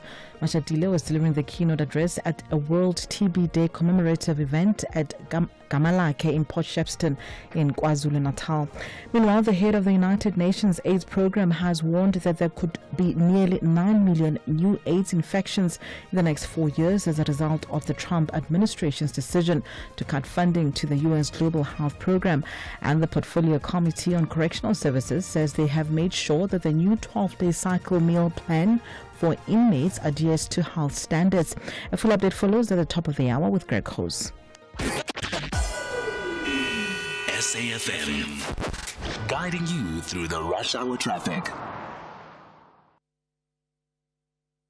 Good afternoon. Starting off in Gauteng, the M1 southbound in central Johannesburg, queuing towards Crown Interchange, and the R50 in Bobsfontein has a crash reported near Elandsfontein Road. In KZN, the N3 westbound, a stationary truck before Hammersdale, and the N2 southbound has a stationary vehicle before the M41 gateway exit. In Limpopo, on the N1 southbound, a serious truck crash between Pinaar and Mabani. The road is closed.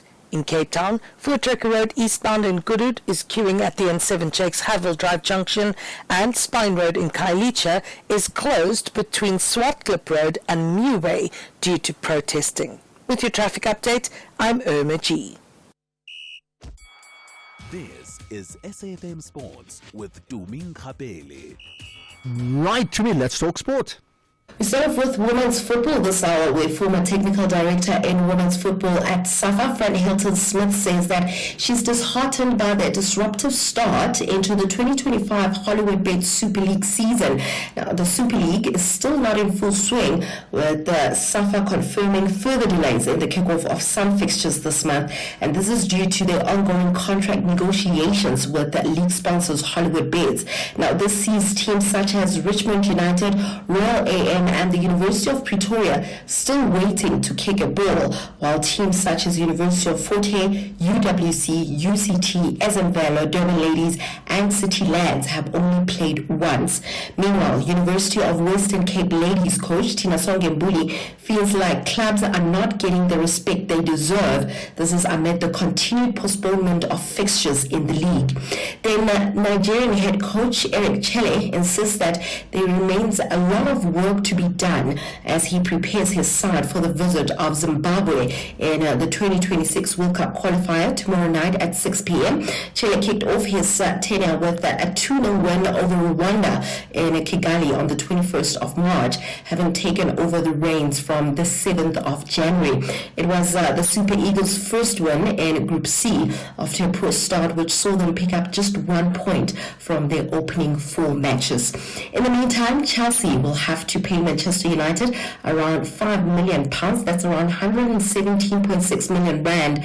That's if they decide not to sign Jadon Sancho on a permanent basis this summer. The 24-year-old joined Chelsea on a season-long loan in August in a deal that included an obligation to buy for between £20 million to £25 million, providing the London club finish at least 14th in the Premier League this season. Chelsea are currently 4th with 9 games of the season remaining. In rugby, New Zealand Rugby has reportedly blocked Rugby Australia's motion to stage an annual Bledisloe Cup clash on Anzac Day, citing logistical and financial concerns. Now, the Sydney Morning Herald reports that despite initial enthusiasm from NZR, the concept was ultimately deemed not viable. RA had hoped to launch the fixture next April, with Western Australia's government backing a Super Rugby Super Round in Perth the same week. In cricket, DP World Lions ladies bowler Ayabonga Kaka credits team effort after claiming the 2025 Hollywood Bates Pro 50 Series trophy. The Lionesses enjoyed a dominant display to secure a historic 101-run win over the Fidelity Titans ladies at Wanderers Stadium on Saturday afternoon. And Kaka says that she's glad their game plan was well executed to secure a convincing win and was in what was expected to be a much tighter Jeske derby. Finally, in tennis, Jessica Pegula set up a quarterfinal showdown with Ukraine's Marta Kotsik at the WTA 1000 Miami Open. This was after back from a set down to beat Anna of Russia 6-7, 6-2 and 7-6. The 2024 US Open finalist went a break up in the 9th game and served for the first set at a 5-4, but was broken back and taken to a 7-3 tiebreak. Pegula raced to a 4-love lead in the second set, and a third break of serve allowed her to level the match and then went on to win. Well, that said, it is a wrap from my side. I'll have more in the next hour. Economic news on SAFM. Facts and figures you can count on. Thanks for that, to me. Yeah, absolutely. In the next hour, what do you make, just by the way, of that South African? I'm talking about Bafana's victory that took place the other day on Friday over Lesotho. And my understanding now is they've got one key game tomorrow. It's an absolute crunch match that they play away to Benin. I think it's in Burkina Faso they're playing the game, or Ivory Coast. And then the next 2-3 games they got at home, and then the two games away from home are both being played in South Africa. So if we can get a result, not even just a win, a result away on Tuesday, wow, that could be something. Okay, let's get to the markets now with Makwe Masilela. As always, Makwe, good to connect with you. What's the big stories today? Afternoon to you, Ashraf. It's more of the Stadio Yellow results. Remember, these guys have been unbundled from Curo in 2017 to focus on higher education. Impressive results driven by the 8% growth on student numbers, with a notable increase when it comes to new contact learning students. Revenue up 14%, overall financial performance, which is EBITDA, up 17%, profits as core headline earnings per share up 28%, and when it comes to their final dividend, it's up nicely 51%, and traders are happy. Share price is up 2.6%. And Ashraf, the rand has been resilient as the dollar has been under pressure for most of this year, as the market's assumptions that Trump will quickly usher in pro-growth policies transformed into worries that Trump's aggressive and erratic trade policies could trigger a recession.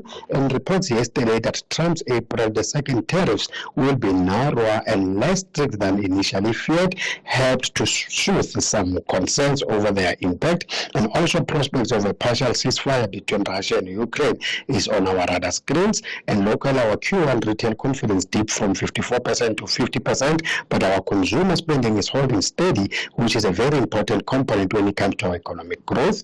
Oil prices firmed as traders are weighing the impact of fresh U.S. sanctions on Iran, and that's against Russia-Ukraine ceasefire talks, which could increase supply of Russia crude oil to global markets. We see Brent crude is up 1% at $72 a barrel.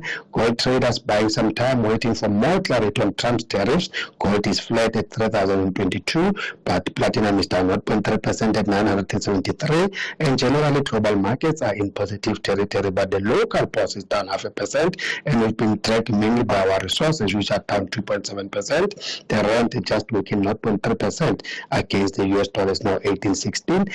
Firmed 0.3% against the US dollar. We're now trading at 18.16 against the dollar, 23.44 against the pound, and 19.57 against the euro. Right, thanks for that, Markwe. That's Markwe Masilela, Chief Investment Officer at Markwe Fund Managers. We'll do it again tomorrow. Right, next up, well, I'll take your calls just now, so get the calls coming in, and you can talk about a range of issues that you feel, moves the national pulse, whatever it may be. I'd like to chat to you about that, including the march for March, but also the earlier conversation with about Ibrahim Rasool and the ongoing conversation about who may replace him and how he's come across since his return to South Africa, and the conversation with Jeremy Corbyn as well that we had earlier. And all those available, by the way, as podcasts as well. But next up, we'll talk about another significant move. Remember those cancellation letters regarding the funding to South Africa? We'll talk about that next. You're listening to the National Pulse on SAFM. So it's interesting. I mean, on what is it, on Friday? Saturday. I actually, Mia Milan is with me, the founder and editor-in-chief of Becky Sisa. Mia, first of all, good to connect with you. Thanks for your time. Thanks for having me, Ashraf. Always a pleasure. Pleasure. Now, I'll tell you what, on Saturday I was out shopping and I bumped into Prof. Shabir Madi, okay? And it's interesting. And I said, you know what, when I see you, I just think about the COVID era. And he said, Ashraf, you know what? We have bigger issues now, and it's all to deal with those cancellations. And of course, it's very topical because that's exactly what we're talking about now, right? So, Mia, we spoke a few times before about what may happen, then the threats, then the actual shutdown, then some delays in terms of funding. So, where are we now, and when we talk about cancellations, what do they mean? So the new cancellations that we're talking about is not for HIV projects that roll out ARVs, for instance, on the ground. It's for research grants to universities. And the reason it's such a big issue is because the United States, through their National Institutes of Health, and that NIH is the short name for it, consists of 27 health institutes that all focus on different areas of research. Now that NIH provides billions of rands of research to South Africa, but not just to South Africa, around the world. They fund about 3/4 of medical research. That's the size of the grants they give. Now, if they take back those grants, you could imagine what happens to universities. There's serious applications or implications of not just studies stopping that can have life-saving findings, but also of job losses, and of a loss of academic capacity. And the letters that the first letters started to roll in on Friday, and that actually was from Wits University. Okay. And it was a project that was run by internationally renowned researchers Helen Rees and Ian Sunner, and it was for $2.5 million. Okay. That's and it's gone now. They're going to try and appeal for it, but it's studies that do really important work in the field of HIV and TB. Okay, and just so that we're not confused about this, right? These cancellation letters, right? That, as you said, it refers to university research, right? Is that now part of the arrangement that Donald Trump made in terms of withdrawing of funding of sorts around the world for other countries too, or is it a South African only issue? No, it's a global thing. So this science, it's a global attack on science. Donald Trump believes in ideologies. He doesn't believe in science that don't match up with his ideologies. And one of the things that's really difficult for him to accept is that you need to, when it comes to a disease like HIV, that it's a very diverse disease, so you need to focus on different populations.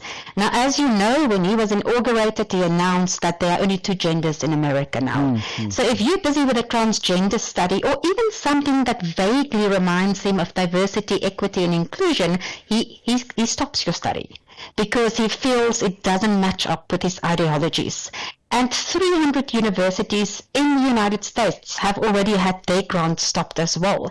And some of them, had it stopped for things like you are unfriendly to Jewish students, or you support people who support Palestine on the campus. That happened to Columbia University. And as a result of Columbia's money being taken away, we had universities in South Africa's money that was taken away because they were sub-grantees of Columbia.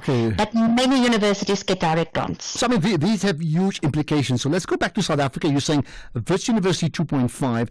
Who else has had their grants, cancelled? Or, it's imminent. There's a letter that's arriving any day now.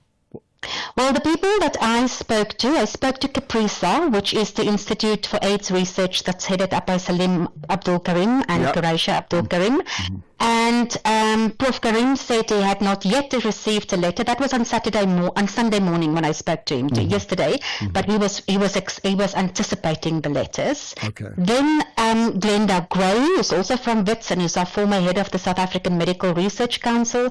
She was quoted by Science magazine, which is an internationally renowned science journal, saying she saw on the system of the NIH that her grant had been changed from a status like active to pending, which gave her an indication that maybe something is happening. And I have spoken to another large university who have received letters. They're just not comfortable yet to be named, but it is a large, very acknowledged university. Okay. And just roughly, what would this be worth in terms of the losses to South Africa? Whether it's like Abdul Karim's, whether it's Wits or the unnamed varsities, whichever ones. What is it worth in money terms? Well, I spoke to Ian Tanner, who is one of the researchers that received a letter at Wits, and they did calculations because there's no document that says, this is how much. And they calculated $400 million. So that's about 7.2 billion rands per year. And that's that's South Africa only. That's South Africa only, yeah. The NIH gives massive grants. And you may find it interesting that the letters that they received, spoke directly of DEY, and basically DEY, diversity, equity and inclusion, and basically told the researchers that their work is not of value and it harms the health of Americans. Okay. Yeah. Right. And therefore, just to confirm, and I'm repeating myself, but I want to get clarity, this has nothing to do with South Africa's, the issue about the AfriForum issue, the executive order, the ICJ. This has got nothing. This is a worldwide attack on the sciences, yeah? This is a worldwide attack. I don't think it's specific to that. Of course, it could fuel it. It could give us an extra push from Donald Trump's side, but it's happening to institutions around the world. Now, here's the last thing. How do we fight back with this? We've already got budgets that have shrunk. There's a attempt for 2% VAT, and now 1% over the year. What does South Africa do about this? Where then do we find the replacement for this? What the researchers are doing is, first of all, they plan, or some of them plan to appeal. The grant letter says you can appeal and see if you can save your grant. I'm not sure, how much the chances are on success are, but they do plan to appeal. They've also started conversations with the Department of Science and Technology and with private philanthropic foundations. They didn't give me names of who they're speaking to, but the kind of foundations that fund research is the Gates Foundation and the Wellcome Trust in the UK, those sort of foundations. So it would have to be big, huge multinationals to be able to get close to that $400 million that you talk about, isn't it? Yes, but let me just give you an idea. So the biggest funder in the world is the NIH of biomedical research. The second largest funder is the Wellcome Trust in the UK. And they fund only 25% of what the NIH, in other words, what the US funds. So there's a massive gap between the largest funder and the second largest funder. So that could give you an indication that the kind of budget that's available is probably not going to match up with the US gave. Can I say, therefore, ominously, the world is changing? The world is definitely changing. You know, foreign aid is not going to look the same the way that it looks now. Tomorrow, Congress votes on whether they're going to reauthorize PEPFAR or not, and all indications are that they won't be reauthorizing it, which doesn't mean it completely ceases to exist, but it means it will exist in a way that there are no earmarks, that it's a lot easier for the president to take the money, basically. Okay. And I think our governments are going to have to step up in a much more significant way, but it doesn't mean that they have the budgets that the US gave. Well, I mean, that's the point when we talk about just hospitals now to employ 2,000 doctors, and the Minister of Health says, Ashraf, we don't have the money. We just don't have the money. I'm afraid we may hear that across the board, isn't it? Let's leave it at that, Mia, unless there's something else that you feel that you'd like to share. No, I just think there's going to be implications for global health, right? You're definitely going to see a rise in infections of TB, HIV, that sort of thing. Oh, my goodness. Mia Malan, founder and editor-in-chief of Becky C. So there you are. Cancellation letters now with billions of rands. The total cake, really, that applies to South Africa, $400 million at risk now. And this is for research funding around HIV and tuberculosis. And the implications could be felt, well, immediately. I'll get to your thoughts in a moment. Whether we are at the workplace, within communities, at school, or with our friends and family, we all need to demonstrate the kind of responsibility that we would like to see in our country's future. SAFM commemorates Human Rights Month. You're listening to the National Pulse. Okay, let's get your thoughts. In fact, there's a quick response already on the issue of funding that I think you need to hear. Afternoon, Ashraf. Ashraf, I think Donald Trump is right to take away this funding for HIV research. These people have been getting this money for how many years? They have nothing to show for all those years that they've been getting that money. They haven't come up with a vaccine. They haven't come up with anything to show that they are doing something. They're just getting the money and doing nothing. Well, getting the money and doing nothing, I think that's a sweeping statement. Believe me, there are some huge research organizations at universities that play a huge role in providing the type of research and treatment that we all depend on. Okay, let's get further calls. Lots of comment on Rasul. Sitambile in Flagstaff, go for it. Hello. Thank you. It is not only the white people in South Africa, but that I think, or let me just put it this way: everybody in South Africa is going to be affected by this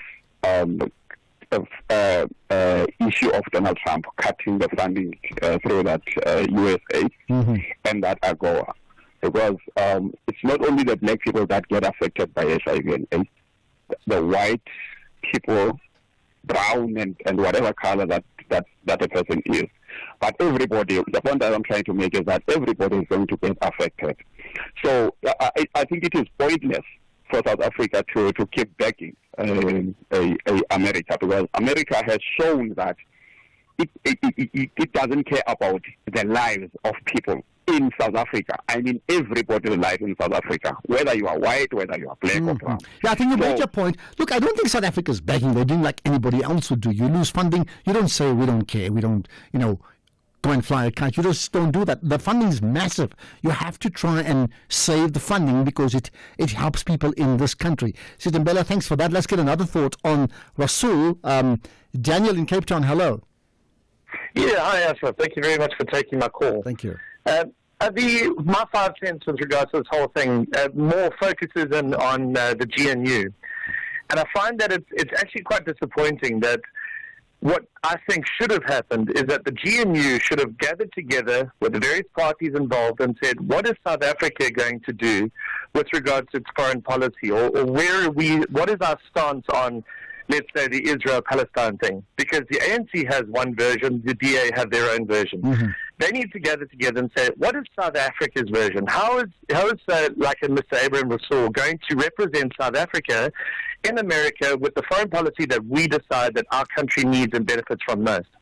He's most welcome to his own opinions. He's most welcome to, as any of us are, to our own opinions where it stands. But when it comes to representing the country that you come from in a foreign country, to that foreign country, he should have been given a mandate. And whoever comes after, say it's a Tony Leon, if he comes after, he should be given a mandate saying, this is South Africa's stance, and you will obey that stance and stand this way to those people. Well, Daniel, I agree with you. And I think, listen, this is my interpretation of it.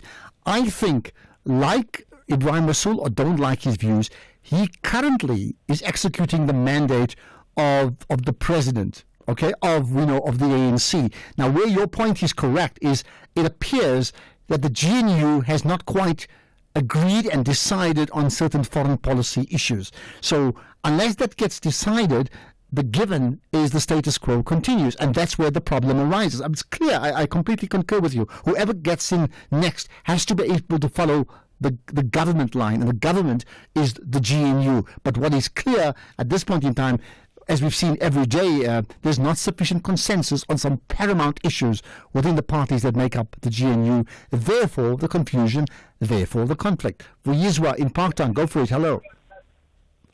Hello, Ashraf. Thanks for taking my call. You know what? I think we are lamenting and mourning as South Africans as if this thing is not affecting the whole world. And the media is part of the confusion. They are part of the problem because these guys are fueling this every day. Trump is not a god. I mean to say, what is the media fueling? I mean, if a decision is taken to cancel contracts, do we not talk about it? The rhetorics that are coming from the media are actually leading people to a certain direction. We are so divided as a country right now because of one man that is in America. I don't know. No? Just today, I hope you heard my conversation with Mia Malan. I was very clear. I asked her twice to clarify that is this funding withdrawal a South African issue or a global issue, and she made it clear it's a global issue. So South African media, and I'm talking about us here, we try to get the truth behind the story all the time, okay? So to then assume that we're just, creating this thing that it's only South Africa, it's not. I mean, there are some things that are South African only, but whether it's South African only or whether it's from around the world, how do we ignore this issue? Even if it affects other countries, if it affects us in our health care, that's a big deal. Bongi Nkosi in Cape Town, go for it. Good afternoon, Ashraf, and good afternoon to your listeners. Thank you. My concern is that people are just going through emotions, and you hear a lot of populist rhetoric without really understanding the implications of these decisions. Of course, I mean, I agree with those people who are saying Trump is everything that they say he is. I mean, there's no question about that. But as South Africa, we must decide really whether we want to keep U.S. as our trading partner or not. Because we can't keep on pissing off U.S. and then expect them to play nice and then complain when they punish us for pissing them off. I mean, that's just the point here. And those people who are saying we must get out and we don't need U.S., clearly they don't understand the economic implications of us really. Bongi Nkosi, I agree with you. But you know what's interesting about it? I think there's two parts to it. One is you can't say, get lost, go to hell, which I've certainly heard people say. I mean, that is irresponsible. You also can't do the other extreme, which is America. Because we do business with you and because we need to do business with you, we will do whatever you want us to do. You can set the agenda. You can choose our foreign minister. You can set our international relations policy. You can even set our domestic policy. You can do everything. We can't do that either, right? That's also wrong. Interestingly enough, if you followed Ebrahim Rasool's comments on Sunday properly, he actually said both. He was critical of what he called this whole new institution that's growing in the world. But he was very upfront that we have to do business with Americans. We have to find a way to do business with them very, very quickly. So he, in fact, has said so. Never mind what he may have said the other day. He understands the importance of that. Okay, further comments? Solomon, let's get your thoughts. Hi, Solomon. Good afternoon, Ashraf, and good afternoon to your listeners. Thank you. You see, South Africa and all other role players in the world should have known better that the second coming of the Trump presidency heralds a kind of craziness. And it is synonymous to unilateralism, narrow nationalism, as he pursues his mantra of America first. Okay, but if they knew it, it doesn't mean they could stop it. You get my point. We can't stop it. We cannot stop it. If we say we can try to stop Trump with his type of leadership, we are maybe mistaking ourselves. What we need to do, I think, as the country, we need to know that some of the decisions that we take at a global stage will have such repercussions and come up with mitigating measures. It's no use for us to cry foul. Really, in America, there are some sectors, feminist organizations, and all other people who are up in arms against the kind of leadership Trump is providing. So we across Atlantic who can say we can determine the direction of that, except that we have to find out who are other companions, other counterparts we can continue to strive for the universal peace, stability, justice, and everything else. Point taken. Appreciate your call. I think also beyond that is it's about time South Africa solidifies ourselves as a country, and we know there are poreholes, and I mean P-O-R-E-A-E, in our country in terms of service delivery. So we're battling with basic service delivery in our country, and then we get thrust with this Trump conundrum, like how are we going to cope? So we have to find ways, I mean, really serious about rebuilding our country ASAP. Let's get to the voice notes here. Yazo from Thoyando. You know, the best way to deal with the issue of this influx of the illegal foreigners in our country is to have a strong leadership like that of Donald Trump. You know, who will make sure that he's harsh on them and he is deporting them back to their own country. You know, because this illegal foreign, the influx of our illegal foreign is because of the weakness of our government. It's too weak. Our borders are not secure. Interesting, but as Trump deports others, he's also welcoming others from our country. Open arms, right? Interesting one. Good afternoon, Ashraf. Ashraf, you know what I've just seen on the news about the South African economy, where they say the corporate is sitting on a record amount of cash that could be deployed towards economic growth. If maybe we can get somebody from the corporate world, we can explain to the country why are they sitting with this money and not deploying that money to grow the economy. Is there a reason why they're keeping that money in their bank, not spending it on the economy? Can you please get somebody, man, who can explain to the country why is it that? Well, interesting that you say that, because there's been a report from the IMF to say South Africa is one of the countries most difficult to do business with, and it puts them like close to the bottom of the ladder. And the person who said that's not true is Michael Jordan. Now, you know, he's the former CEO of the FNB, right? And he does a whole lot of things in venture capital, etc., etc. And we chatted to Michael. I chatted to him today, and Tamba. In fact, we're going to chat to him on air tomorrow. So he'll talk about that and a whole lot more, and we'll certainly raise that issue as well. Right, let's get the news. It's 5 o'clock. Here's Greg Hose.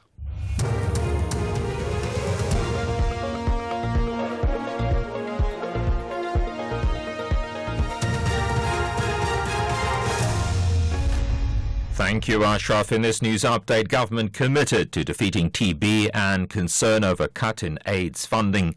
Good day to you.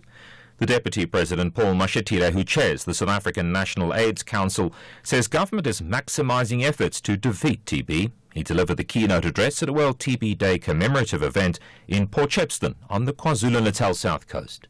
Defeating tuberculosis by using this day, intensify the following 4 critical objectives. The first one, to raise awareness by promoting preventative measures, early diagnosis, and effective treatment. Second, to promote access to care by providing universal access to quality healthcare services, including psychosocial support for everyone infected and affected by TB. Third, to advocate for research and innovation for the development of new vaccines, diagnostic tools, and also treatment to end TB. Minor TB ambassador and survivor Prince Hlanganisa Zulu says South Africa has to do more to involve men in the fight against the disease. Studies have shown that men in South Africa are significantly more likely to develop TB and die from the disease compared to women. Prince Zulu is the son of the late King Goodwas-Zwelithini. He was among the dignitaries at the World TB Day event in KZN. The head of the UN AIDS program has warned that there could be nearly 9 million new AIDS cases in the next 4 years as a result of the decision by the Donald Trump administration in the US to cut funding to the UN's Global Health Program. Winnie Bainyima was speaking in Geneva. There will be an additional, in the next 4 years, 6.3 million AIDS-related deaths. At the last count, 2023, we had 600,000 deaths globally, AIDS-related deaths. So you're talking of a 10-fold increase. Parliament's Portfolio Committee on Correctional Services said they've made sure that the new 12-day cycle meal plan for inmates adheres to health standards. This comes after the Department of Correctional Services implemented the new plan to introduce a variety of meals for nutritional balance. Committee Chairperson Kgomotsora Moboleng.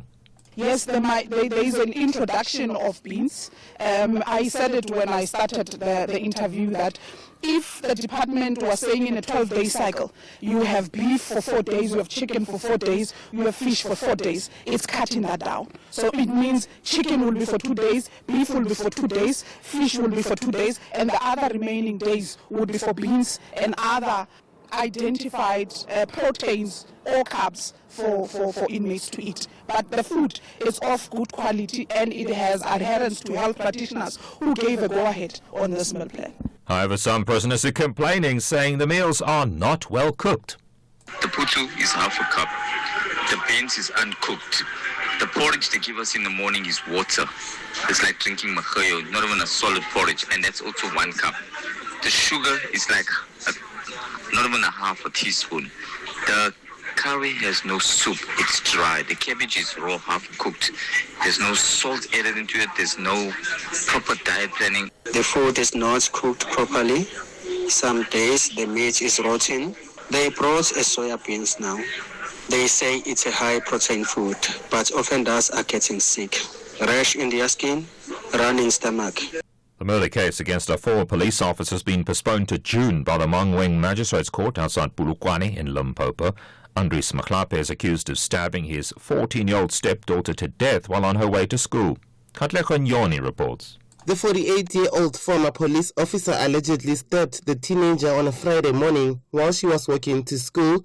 Rebotile Moloto had reportedly attempted to intervene in a domestic dispute between her stepfather and mother the previous night. Maklape, who is a former police officer attached to Yeoville Police Station, is said to have carefully orchestrated the murder of the grade 9 pupil. Rebotile Moloto has been laid to rest over the past weekend in Moleji. Katlego Nyoni, SABC News, Polokwane. Top story: the Deputy President who chairs the SA National AIDS Council says government is maximising efforts to defeat TB. That's SAFM News. I'm Greg Hoos. Coming up in sports this hour, Protea spinner ruled out for the rest of the season and Bafana aiming for an unbeaten run of 19 matches. More details at 5:30. SAFM, guiding you through the rush hour traffic. Good afternoon. Starting off in Gauteng, the N1 southbound and four-ways has a crash reported after a Vernier Road exit. The N12 eastbound in Germiston is queuing towards Jet Park Road exit. The N3 northbound in Bedfordview queuing on the link to the N12 east at Giluli's interchange. In Midrand, the N1 northbound queuing towards New Road, and Summit Road westbound has delays at Blue Hills. In KZN, the N2 southbound has a stationary vehicle before the M41 Gateway exit, and the R102 is closed at the Umzimkhulu River Bridge. In Cape Town, the N5 southbound queuing towards Cronboom Road exit, the N2 Nelson Mandela Boulevard outbound queuing towards Hospital Bend, and the N1 outbound queuing towards Plattekloof Hill. With your traffic update, I'm Irma G. CFI, a global leader in online trading, is now in South Africa. Access 15,000 plus instruments, currencies, stocks, metals, crypto CFDs, indices, futures, and more on world-class platforms. Enjoy zero pip spreads, no commission fees, and 24/7 support for confident trading. Visit CFI.trade for a secure, transparent trading experience. Don't miss the National Pulse with Ashraf Garda, Tuesdays at 16:45. Proudly sponsored by CFI. CFI Financial, an authorized financial services provider. T's and C's apply. This Human Rights Month, SAFM is deepening a culture of social justice and human rights. It's a time to reflect, engage, and take action for a more just society. From thought-provoking discussions to powerful stories, SAFM is leading the conversations that move us. Because your voice matters, your rights matter, and together we shape a better future. SAFM, leading the conversations that move us. Here, there, and everywhere. SAFM 106.2 FM in Thohoyandou.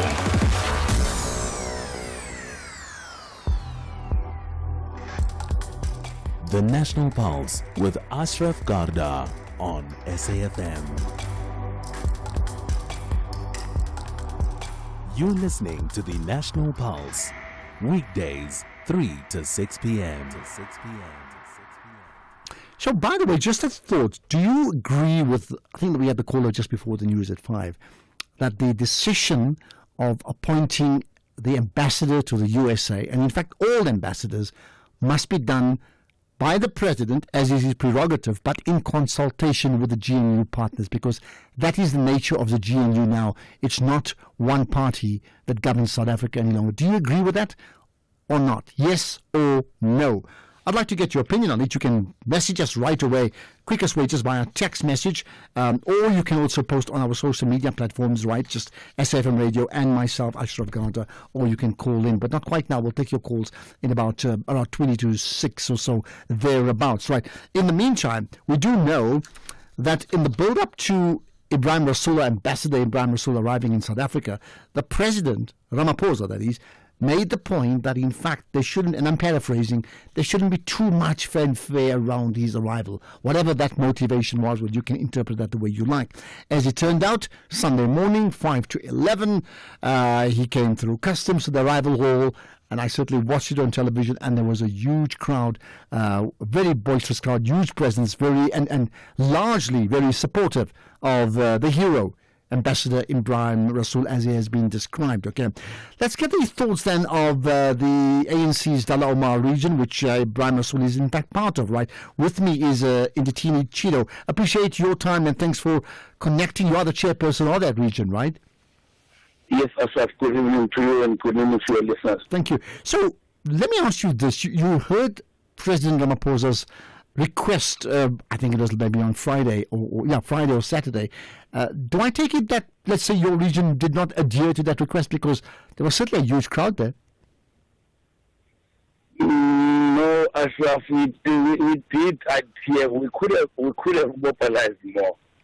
We could have mobilized people more, but the other people who came to the airport, Ashraf, as South Africans, who wanted just to welcome former Ambassador Ibrahim Rasool back into the country. Okay. And joining us in that. We did hit the call by the president. All right. So how many members of your branch, did you mobilize? I did not really get the numbers, but there were little less than 1,000 people that were there. Okay. But mainly there was also journalists that were big contestants. I understand. But you're saying if it was left to you, would have actually easily doubled that and even taken much more than that. That was shortened, right? The excitement that the people had in welcoming former Ambassador Rasool would have gotten to a point where we organize a rally or something like that. But we just assemble the branches, talk to the authorities at the airport so that we also don't disrupt the airport services at the time. Okay, fair enough. What then do you make of the response? And I say that because even on the show just about every week, every day last week, opinions are divided. I mean, I'm not saying there's a vote on it, so I can't say exactly, but there are many people absolutely supportive of Ibrahim Rasool, effectively saying, he showed the finger to Donald Trump. To the others, we're saying whatever Ibrahim Rasool's views were, that he was not very diplomatic, and that puts South Africa's position in relationship with the USA at further jeopardy. What do you make of it? Our view as ANC in the Dayama region is to allow the president of the South African government to reset their relationship with the government of the United States of America. All we have done was to see that in a nation across the Atlantic, Mr. Rasool was ejected unceremoniously, and in the land of his birth, we're welcoming back to the country as one of us. Okay, what do you make of his pronouncements at the arrival in Cape Town yesterday? I mean, the things he said. The opinions or the issue, the pronouncement that Ambassador Rasool was making were very careful in that they were made before he would have gone back to the president and reported. And the ANC is an organization that has fought for rights in South Africa, including the right to freedom of speech. We ourselves as the ANC were very proud that a person that was deployed in a foreign land did not come back having committed an offense in that country, except for having said something which may not be in conformity with the protocols for diplomats. That is something else really that we as the ANC region, we would prefer to leave with the president and the government of the republic. Okay, so I mean, you would say there would be scope to consider whether he had fallen foul of the protocols of a diplomat on the one hand, but in fact was extremely brave in being this activist, calling out a country and what seems to be a movement that is not just anti-South African, but in this case, but appears to be a movement that is, as to paraphrase Ibrahim Rasool himself, is he's talking about parties that are incumbents around the world to destabilize those regions. Yeah. Our understanding, Ashraf, here is that Comrade Ibrahim was giving a scholarly address or a scholarly input on a controlled and invited environment where he was giving his views on. But as he was doing that, Ashraf, he was doing out and giving the perspectives about the USA that in which he was serving, but the USA that before Rasool got into Washington already would have pulled back, would have taken us out of AGOA, taken us country of the US aid, and many other things, and also expressed disappointment on us or anger on us taking a stance on Israel. So these things would have happened before even Rasool reached Washington.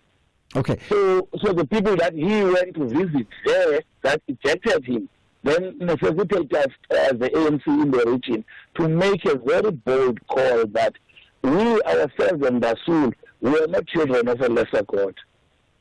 Point made. Now, Rasool did say on his arrival that he will be heading to Pretoria today. I take it he's in Pretoria now anyway, right? I understand he met with the Minister of International Relations, Ronald Lamola, already, and then we'll have a full briefing or debriefing report to the President. There is another school of thought that Rasool said too much yesterday.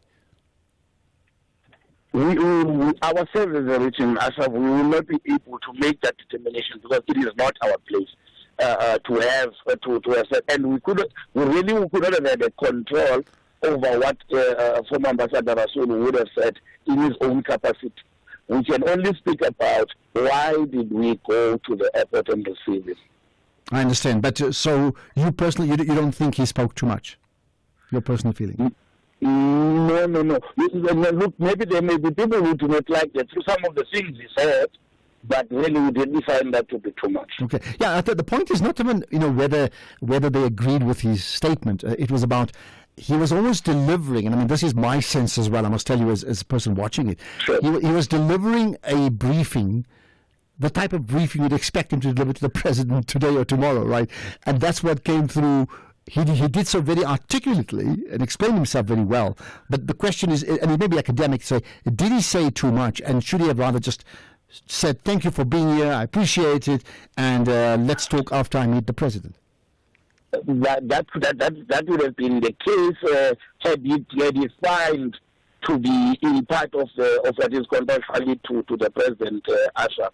But some of the things, the reflections that Ibrahim Rasool was giving there are things that even ourselves as general members of the Southern Party are very much aware about. Our country, the relationship between our country and the USA. That is why we want to allow the president of the country an opportunity without saying any other thing else inflammatory that may inflame the relationship. Yeah, fair comment. As we are concerned. When would you know when that report, has the report been delivered, or when it will be delivered, and when will we be able to actually talk about it publicly? And I don't think it is in our place. We don't mind. We trust the president. We trust the president of our country that he will handle the matter better with the Comrade Ibrahim Rasool. Okay, that's fine. Here's the last thing. Now, forget him, Ibrahim Rasool, being an ambassador, right? And also the former premier of the Western Cape. Ultimately, he comes from your region, the Dullah Omar region, right?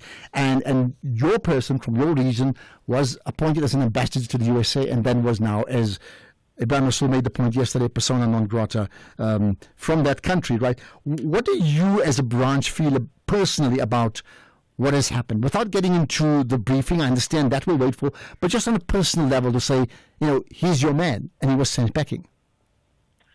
We trust Comrade Ibrahim Rasool. We trust him completely. He's a respectable leader, a community leader, outside just being a member of the ANC in these parts of the world.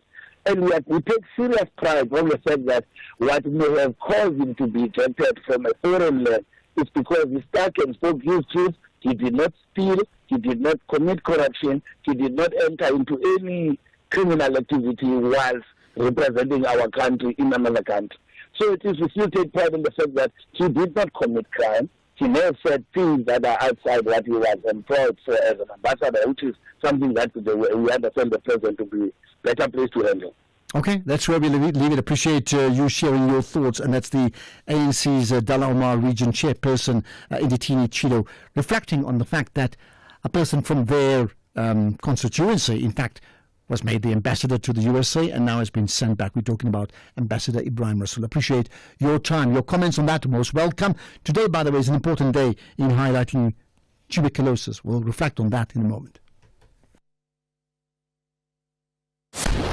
Is there ever a bad time for a good conversation? SAFM, leading the conversations that move us. Ashraf Garda on SAFM. In fact, let's do this. Let's see if I can take some calls. In fact, I can take a call. Yeah, let's get Janus in Cape Town. Go for it. Hello. Voice notes? No, we'll get to Janus in a moment. By the way, we're just moving to new studio, just so that you know that there's a refurbishment taking place on Studio A, so we move to Studio B, and this being Thursday there are some technical issues we're all getting used to, and it could take a few days before it gets ironed out, so just bear with us on that, right? The issue of USAID comes up. Good afternoon, Ashraf, and SAFM listeners. It's Mike here in Cape Town. Hey, Ashraf, about the USAID. Yeah, it's very important, very, very important to the people of South Africa. It might be a disadvantage to those who were looting that money because they were not even publishing or expose how much USAID funded. So they were just keeping quiet and eat that money. But it is very important for the government to even talk again with the government of US to get that funding. It's useless for the people to lash on US, whereas we want that funding. It's very important to the people. Thank you.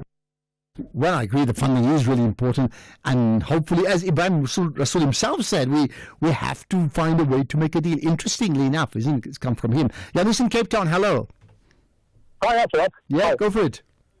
Yes, Ashraf. I looked at that. Our ambassador is very sensitive to the human rights abuses, especially in Gaza and Arabic countries. And I actually admire that. But what about abuses in China, for instance? Remember what happened there in the Beijing, the student uprising? And what about the Muslim people? Janus, I'm going to let it go. I'll tell you what, we all be battling to hear you. Every one of us in the studio here, we just can't hear you, which is a huge pity. Hi, Ashraf. I don't see the problem of cutting the funding.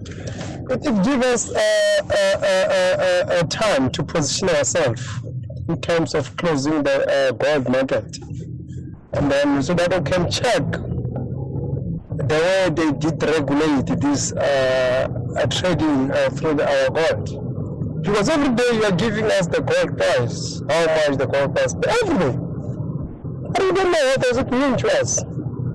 Just this weekend. Well, you probably need to know because the gold price impacts you.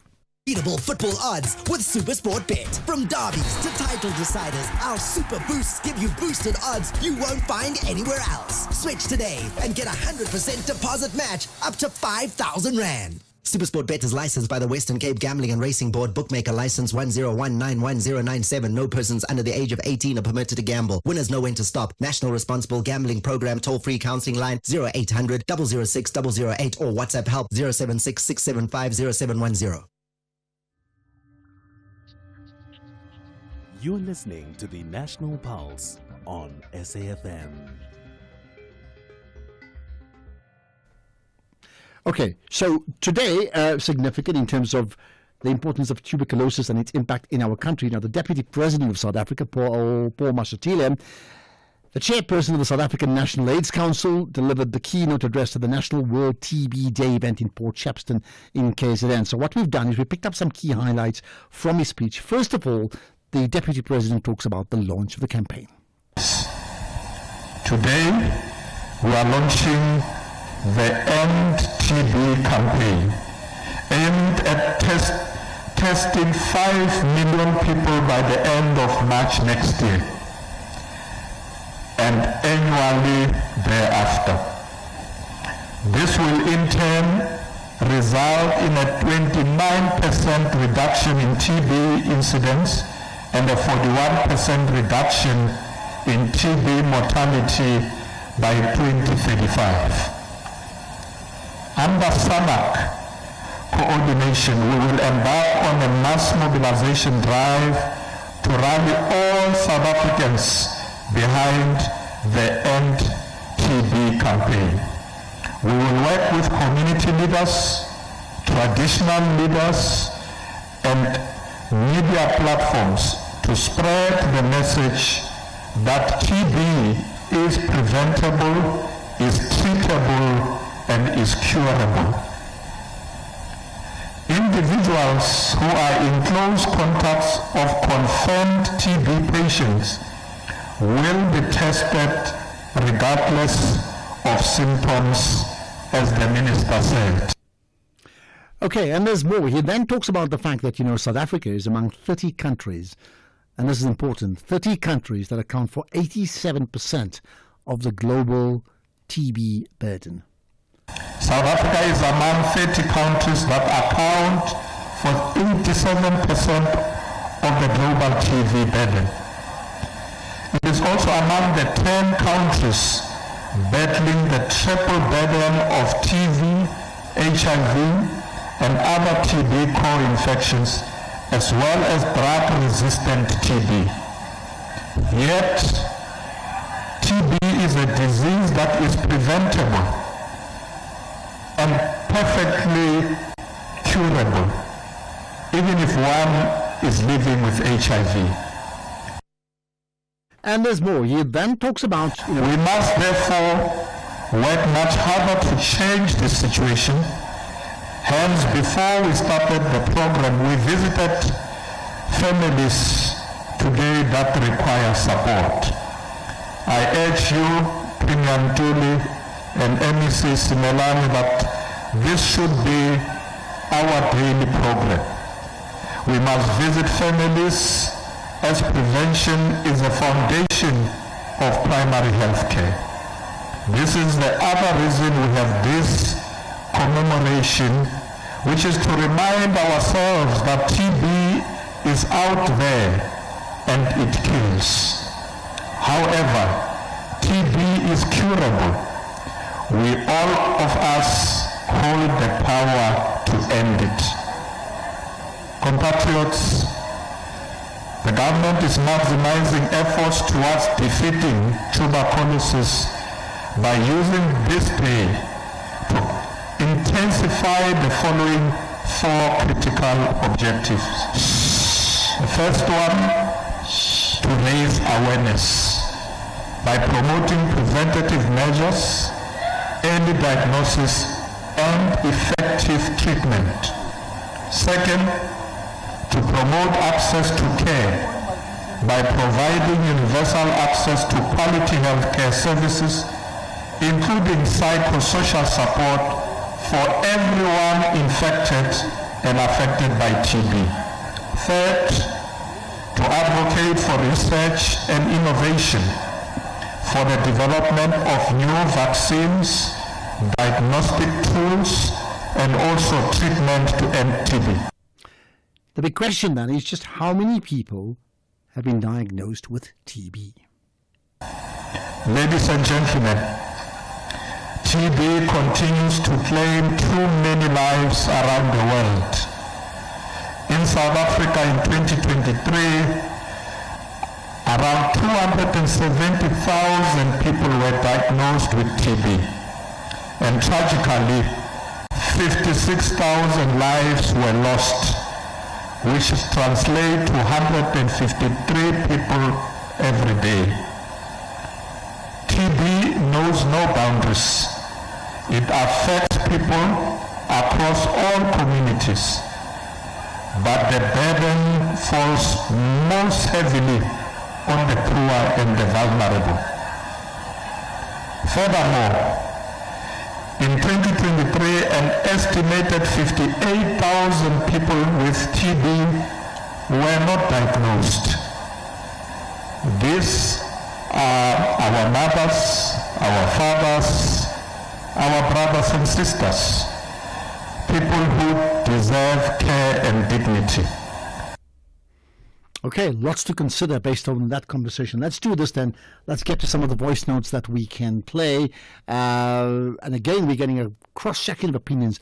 Love that fact about the fact that we can broadcast the show, The National Pulse on SAFM, to an entire country. We learn so much. I learn so much. I can tell you now every single day, right? Here's a comment on the research funding.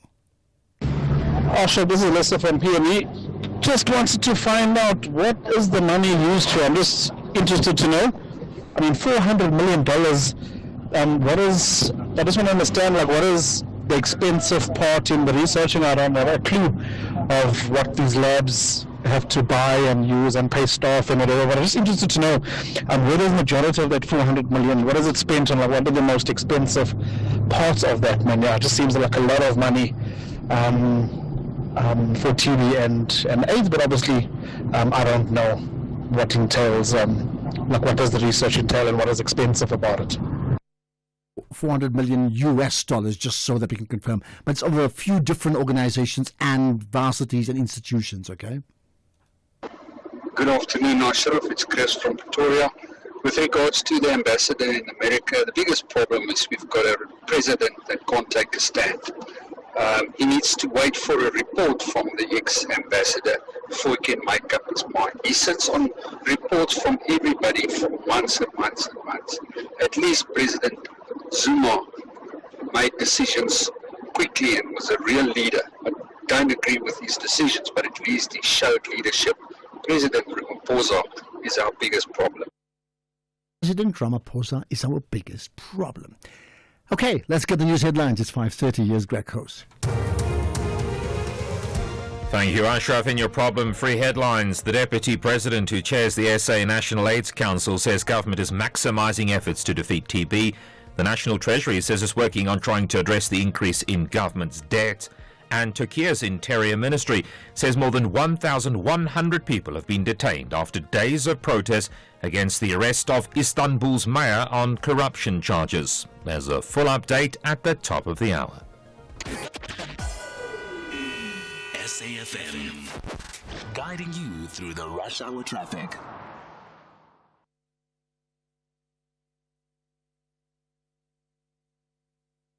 Good afternoon. Starting off in Gauteng, the N3 southbound in Germiston queuing towards Geldenhuys interchange, the M1 southbound queuing through Crown interchange towards Boysons, and Daspoort Tunnel northbound in Pretoria queuing at the tunnel. In KZN, the N3 westbound has a stationary vehicle at Spaghetti Junction, and the N2 northbound a stationary vehicle after Spaghetti Junction. In Limpopo, on the N1 southbound, a serious truck crash reported between Pinas Rivier and Mabula Bongani, the road is closed. In Cape Town, the M7 Jakes Haddle Drive southbound queuing towards the R300 highway. The N1 outbound is slow moving towards Okavango Road. In Khayelitsha, New Way is closed north of Spine Road due to protesting, and Spine Road is closed between Swartklip Road and New Way due to protesting. With your traffic update, I'm Irma G. This is SAFM Sports with Tumi Nkgapele. Tumi, what do you have in your sports bag? Proteas spinner Keshav Maharaj will be out of action for the remainder of the season, playing for the Dolphins over the weekend in a CSA 4-day clash against the Northwest Dragons. Maharaj bowled 27 overs in the first innings before being taken out of attack at Kingsmead. The 35-year-old has been struggling with his groin throughout the summer, with a left adductor strain forcing him to miss 2 ODIs against Pakistan. Then in football, as Bafana Bafana are preparing themselves to face Benin in the FIFA World Cup qualifier in Abidjan, they'll definitely be looking to extend their unbeaten run of 18 matches. Now, this match is in Ivory Coast, as Benin does not have a FIFA-approved stadium in their country, and kickoff is at 6 p.m. South African time. Meanwhile, Percy Tau will become the 36th player to reach the 50-cap milestone for South Africa if he plays in this particular game. In the meantime, Chelsea will have to pay Manchester United around £5 million if they decide not to sign Jadon Sancho on a permanent basis this summer.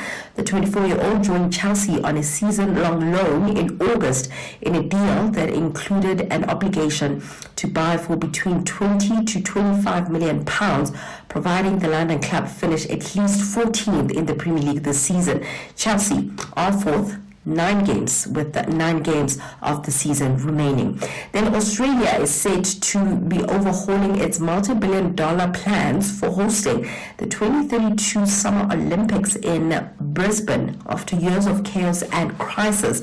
Now, the new plan, reportedly including a 60,000-seat stadium, rewrites much of the $7 billion Australian dollars infrastructure scheme that was announced 2 years ago.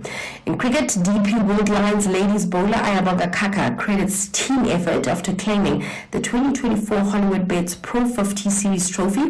The Lionesses enjoyed a dominant display to secure a historic 101-run win over the Fidelity Titans ladies at Wanderers Stadium. Now, Kaka says that she's glad their game plan was well executed to secure a convincing win in what was expected to be a much tighter Yusuke derby. Meanwhile, former Bangladesh one-day cricket captain Tamim Iqbal has been taken to hospital after suffering a heart attack on the field during a domestic match. The 36-year-old was leading Mohammedan Sporting Club in a match of the 50-over Decca Premier Division Cricket League. He participated in the toss but later complained of chest pain, and after initial treatment on the field, he was transported to a nearby hospital. And finally, in tennis, Novak Djokovic set yet another record in reaching the last 16 of the Miami Open. The 24-time Grand Slam champion won his 411th match win at Masters 1000 events, moving him clear of his great rival Rafa Nadal for the most in the series history since 1990. He also remains on course for a record 7th title at the hardcourt event in Florida. The number 4 seed overcame Argentine Hugo Carabelli 6-1 and 7-6 to book his place in the 4th round. With that said, ke nna Tumi Nkgapele, Modimo ke yo. Economic news on SAFM. Facts and figures you can count on. Right, Jimmy, we are host the SAFM Market Update on Monday, so it's very busy reflecting on whatever did or did not happen over the weekend. Jimmy, you've got a story about ArcelorMittal.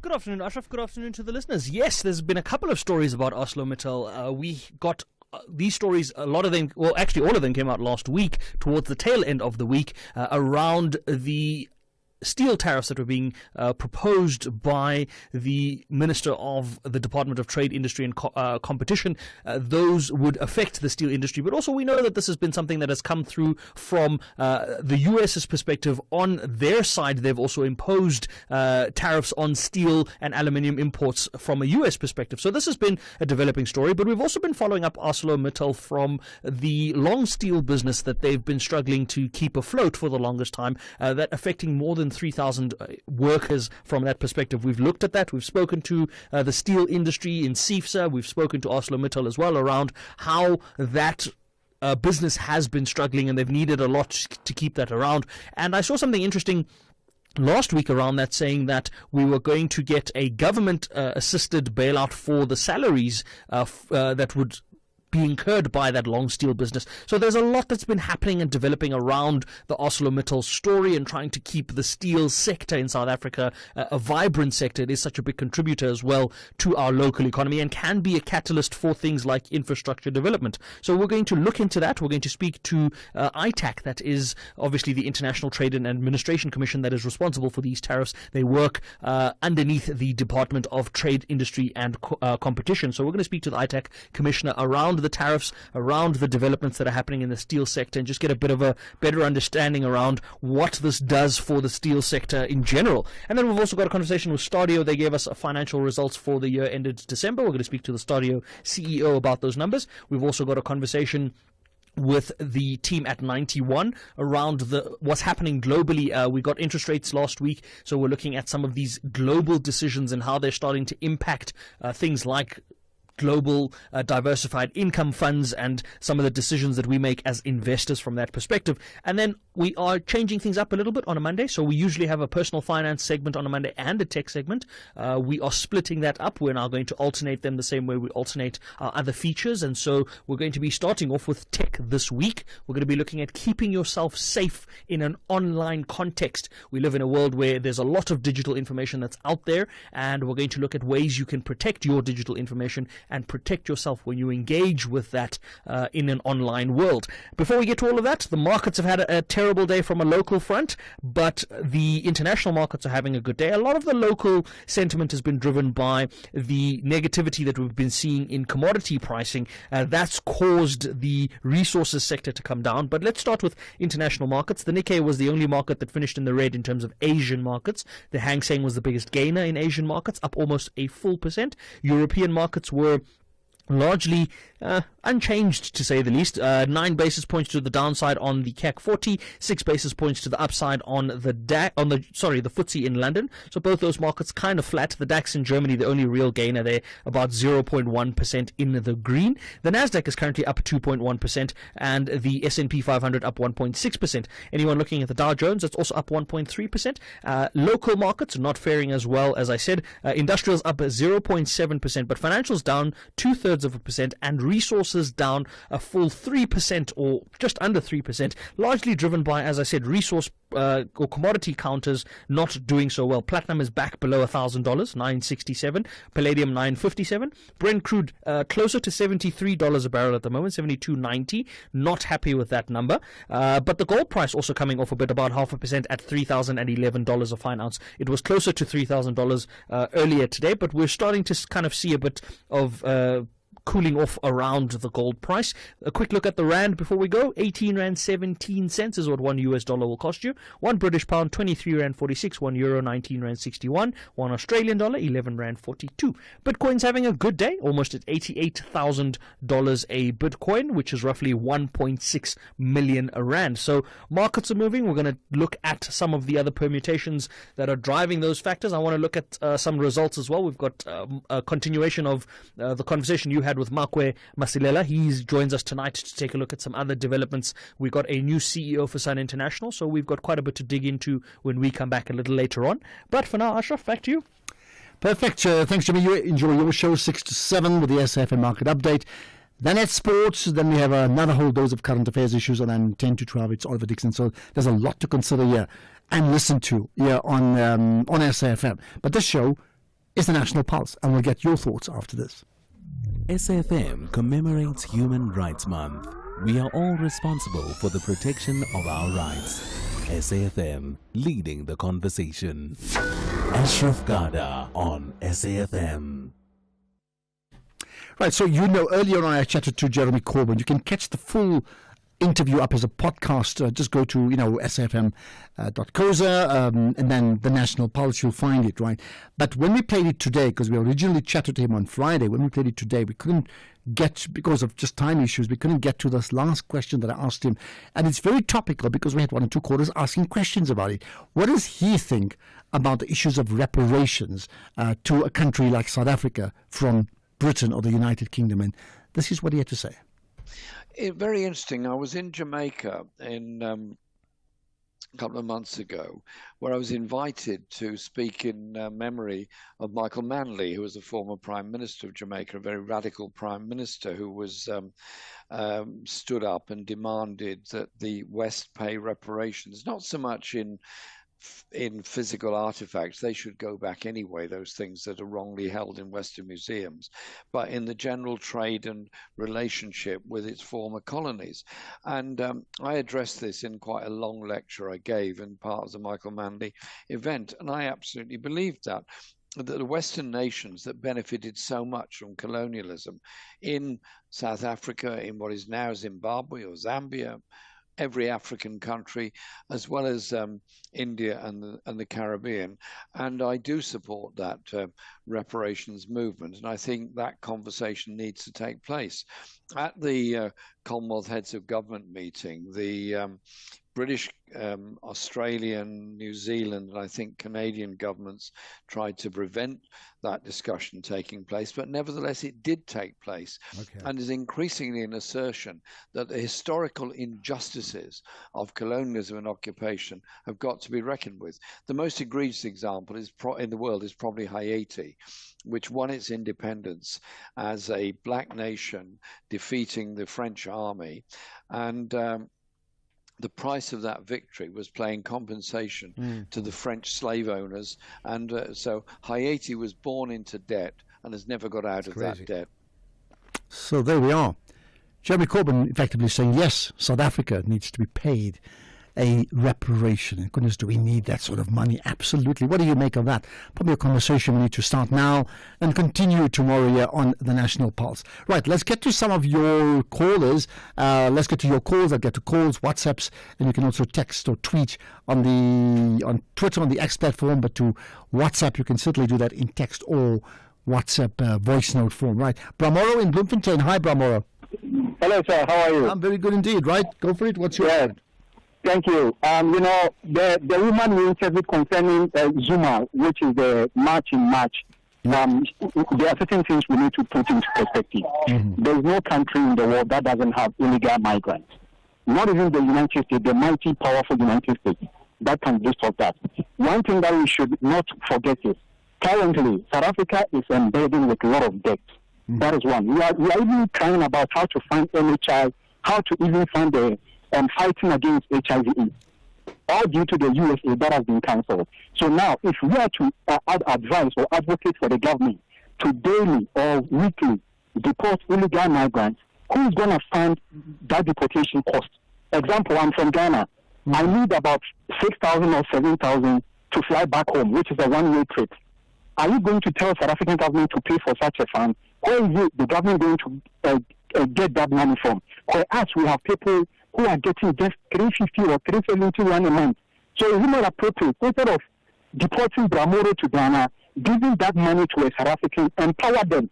Then you will find different means of legalizing Bramoro in South Africa, which is grant me amnesty.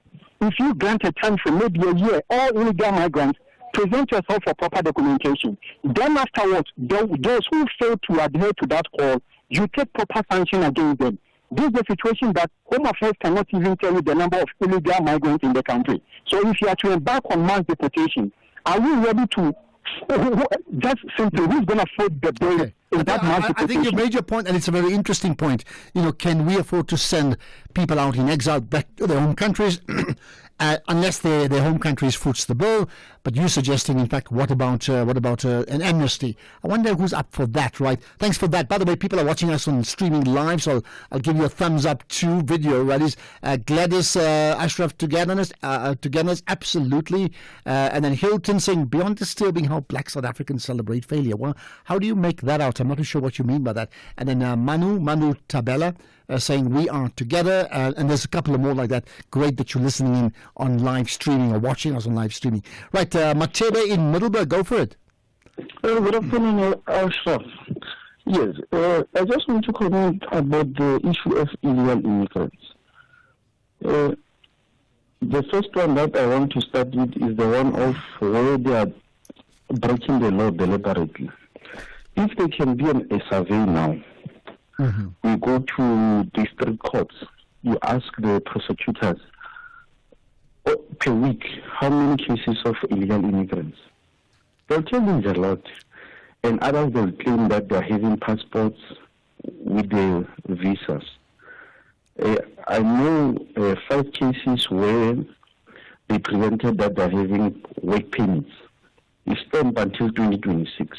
You know the funny enough thing, when the prosecutor requested the postponement to go and confirm the documents, none on the system. Then the members, they confirmed that they bought those passports. Okay. So what do you deduce from all of that then? No, the illegal immigrants who are deliberately breaking the law. Because the reason why they went to confirm this is because of the arrested with another matter, possession of suspected stolen properties.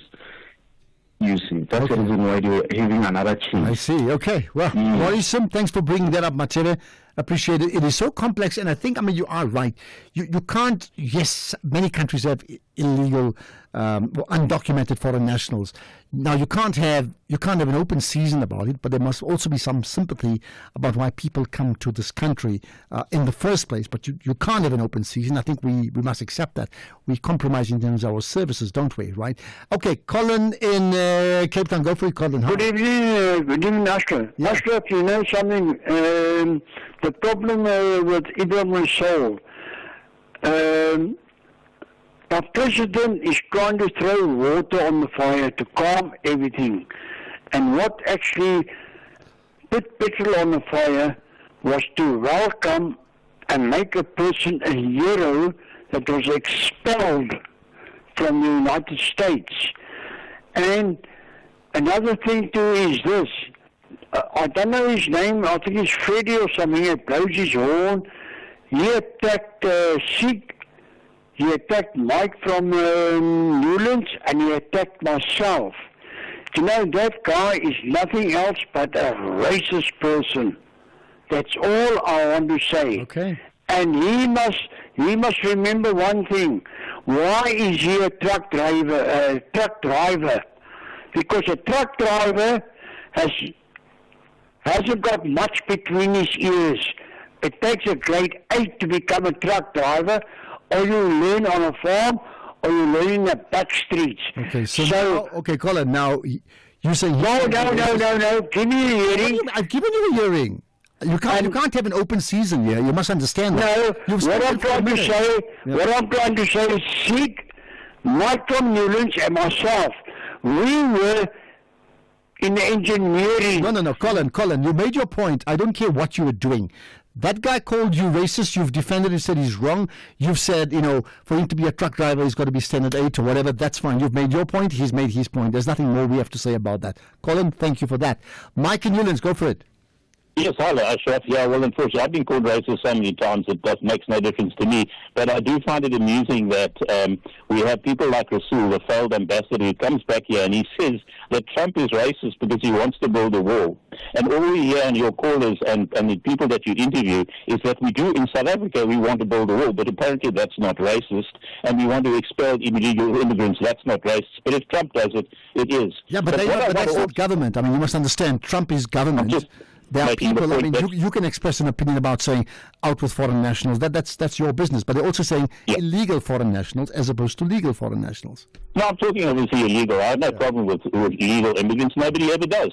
And certainly Trump doesn't either. But illegal ones we will have a problem with. But Ashraf, I really want to actually just make one other point. I was quite horrified by the interview you did with the amount of money that we were receiving from the United States of America. I think it was $400 billion. I can't remember. It was a huge amount of money. Here's the amount. It's $400 million US dollars.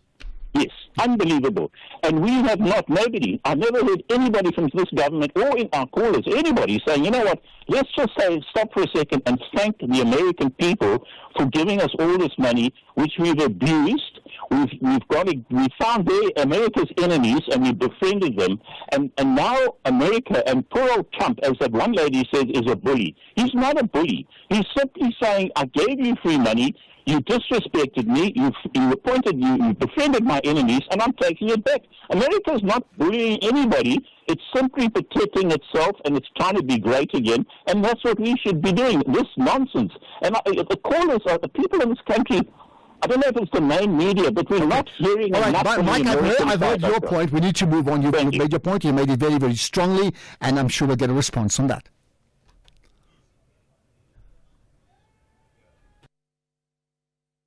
CCMA referral, problems with a mechanic, or unfair blacklisting. Clientele legal plans are affordable, and you receive up to 670,000 rands worth of legal services per year. We cover civil, criminal, and labor-related matters. Our legal team will be your support 24 hours a day. SMS SAFM to 32195. That's SAFM to 32195. Clientele General is an authorized FSP and a licensed non-life insurer. T's and C's online. Standard rates apply. The Cheetahs are very hungry for victory. However, Bafana Bafana say they are in the business of collecting 3 points. The West battles it out with the South. This is the FIFA World Cup 2026 African qualifier. Experience the delight of African football. Benin versus South Africa. On Tuesday, 25 March at 5:30 p.m. Live on SABC Sport on DTT Channel 4, S3, and at 6 p.m. on SABC radio stations. Also, available at your fingertips on SABC Plus. Proudly brought to you by SABC Sport. For the love of the game.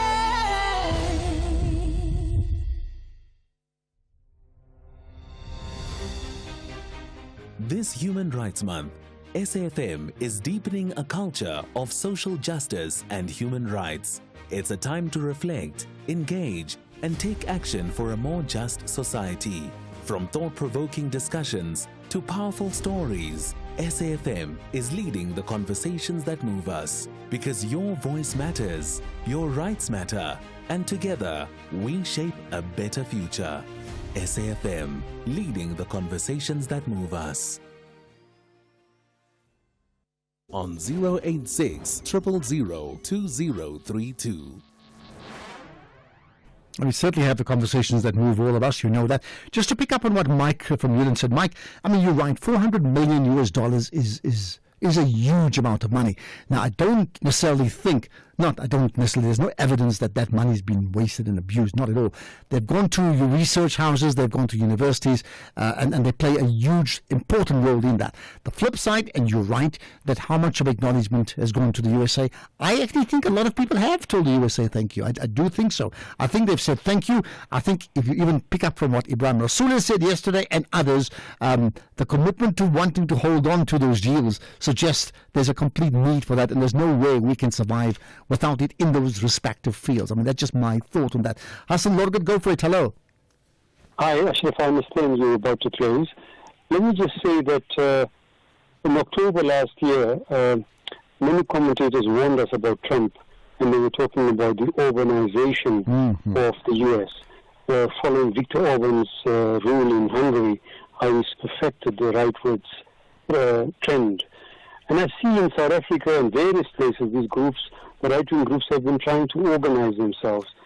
Hershov, Rob, writes recently, he's going to approach a few billionaires outside South Africa to fund a project to unseat the ANC and its ideology.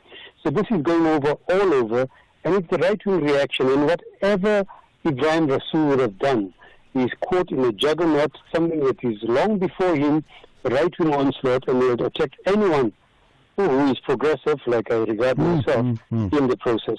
So I think that really just try and get a little bit on that. One of the articles says that the that Trump has already surpassed Poland and Hungary, his role models in terms of the rightward shift. Okay. So let's see. I'd like you to get some more guests. Well, I agree with you. Look, I'll tell you what, the issue of Herzog, I certainly saw a video clip of his where he mentioned the fact that I think he identified about 10 podcast hosts in South Africa and the need that they're going to mobilize to get them funded. And all of them would be, they could be white and black, but they all are defined by being, on the conservative side and supporting a very conservative or as the you question is, what is the left doing? Yeah. Well, Ashraf, the big question is, what is the left doing? I'll leave that for you to answer. Yeah. Okay? Thank you. That's a big question. Leave that for you to answer. What is the left doing in that issue? In fact, I had a conversation, I listened to Cesar Mpofu-Waltz today talking about just that and the rise of his podcast and saying there has to be, if we want to maintain the type of democracy we got against right-wing threats, then that his type of podcast or even media houses like this, they've got to thrive and there has to be big investment on that issue. Right. Okay, let's get to some more WhatsApps now. Good afternoon, Ashraf and your fellow SAFM listeners. Lazarus and Lesotho.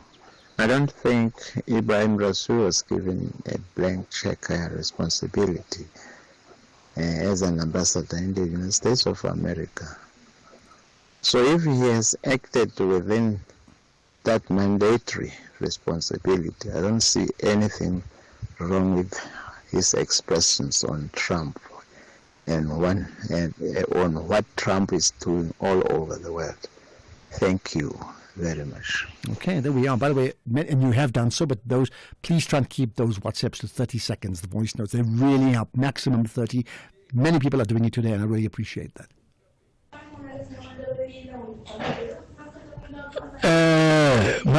Ashraf, what is the work of the United Nations? What is the job of the International Court of Justice?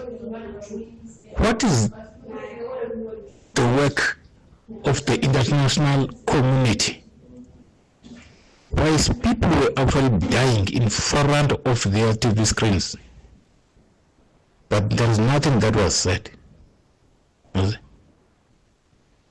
Those bodies have no job. Instead, they need to be discontinued from what they were previously intended for. I don't know what you mean by they've got no jobs. The ICJ makes rulings and they've done just that. The United Nations has got many, many arms. And in fact, you're saying there's bodies on TV. I'm not too sure which country you're referring to. But if you're talking about Palestine or Gaza, in fact, the Secretary General of the UN made an announcement even on the weekend, once again, as he's done very, very often. Good afternoon, Ashraf. This is Peter in Harriswater. Ashraf, what are we going to do about this issue? All ambassadors out there, they were appointed before joining you. You see? So what is going to happen now? I was watching yesterday when Mr. Rasool led it here. Only ANC members that were coming in the Tripartite Alliance. So he is not an ambassador of GNU, he's an ambassador of ANC. What about the rest who are there, who are representing the country under political parties under the name of South Africa? So what is going to happen? But does that mean that every appointment of ambassador throughout the years has always been someone that you may support or not? It doesn't. The president has that prerogative, isn't it? Here's the last one I can play. Good day, Ashraf. The lady who's marching in March and everybody else who's marching, they must not worry. The real South Africans will not see anything they do as xenophobic. As long as they don't do anything illegal, we are behind them. They should go march. And then the media can write what they write. I mean, the only thing that they're doing is tainting this the image of the country outside. But us, we know what we know, and they must do what they have to do. Okay, got us thinking. Thank you for that. Thanks for all the engagement. Couldn't play all the calls or voice notes as always. We sometimes struggle to do it. My apology for that. But thanks for listening and engaging. We'll do it again tomorrow. This being the National Pulse. We'll do it again tomorrow. Right now, let's get the news. It's 6 o'clock. Here's Greg House.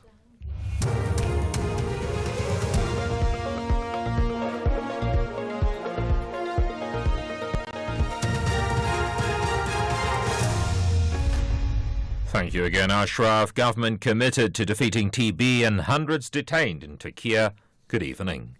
The Deputy President Paul Mashatile, who chairs the SA National AIDS Council, says government is maximising efforts to defeat TB. He delivered the keynote address at a World TB Day commemorative event in Port Shepstone on the KwaZulu-Natal South Coast.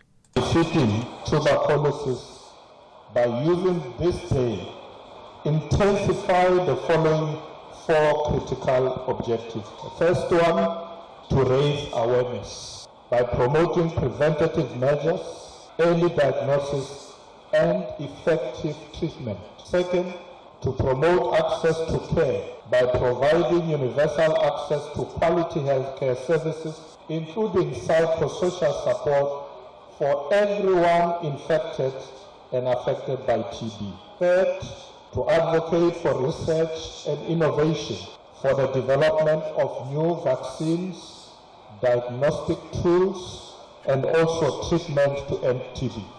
The National Treasury says it's working on trying to address the increase in government's debt through maintaining the current fiscal policy in a prudent manner. The Deputy Finance Minister, David Masondo, addressed the Africa Markets Conference in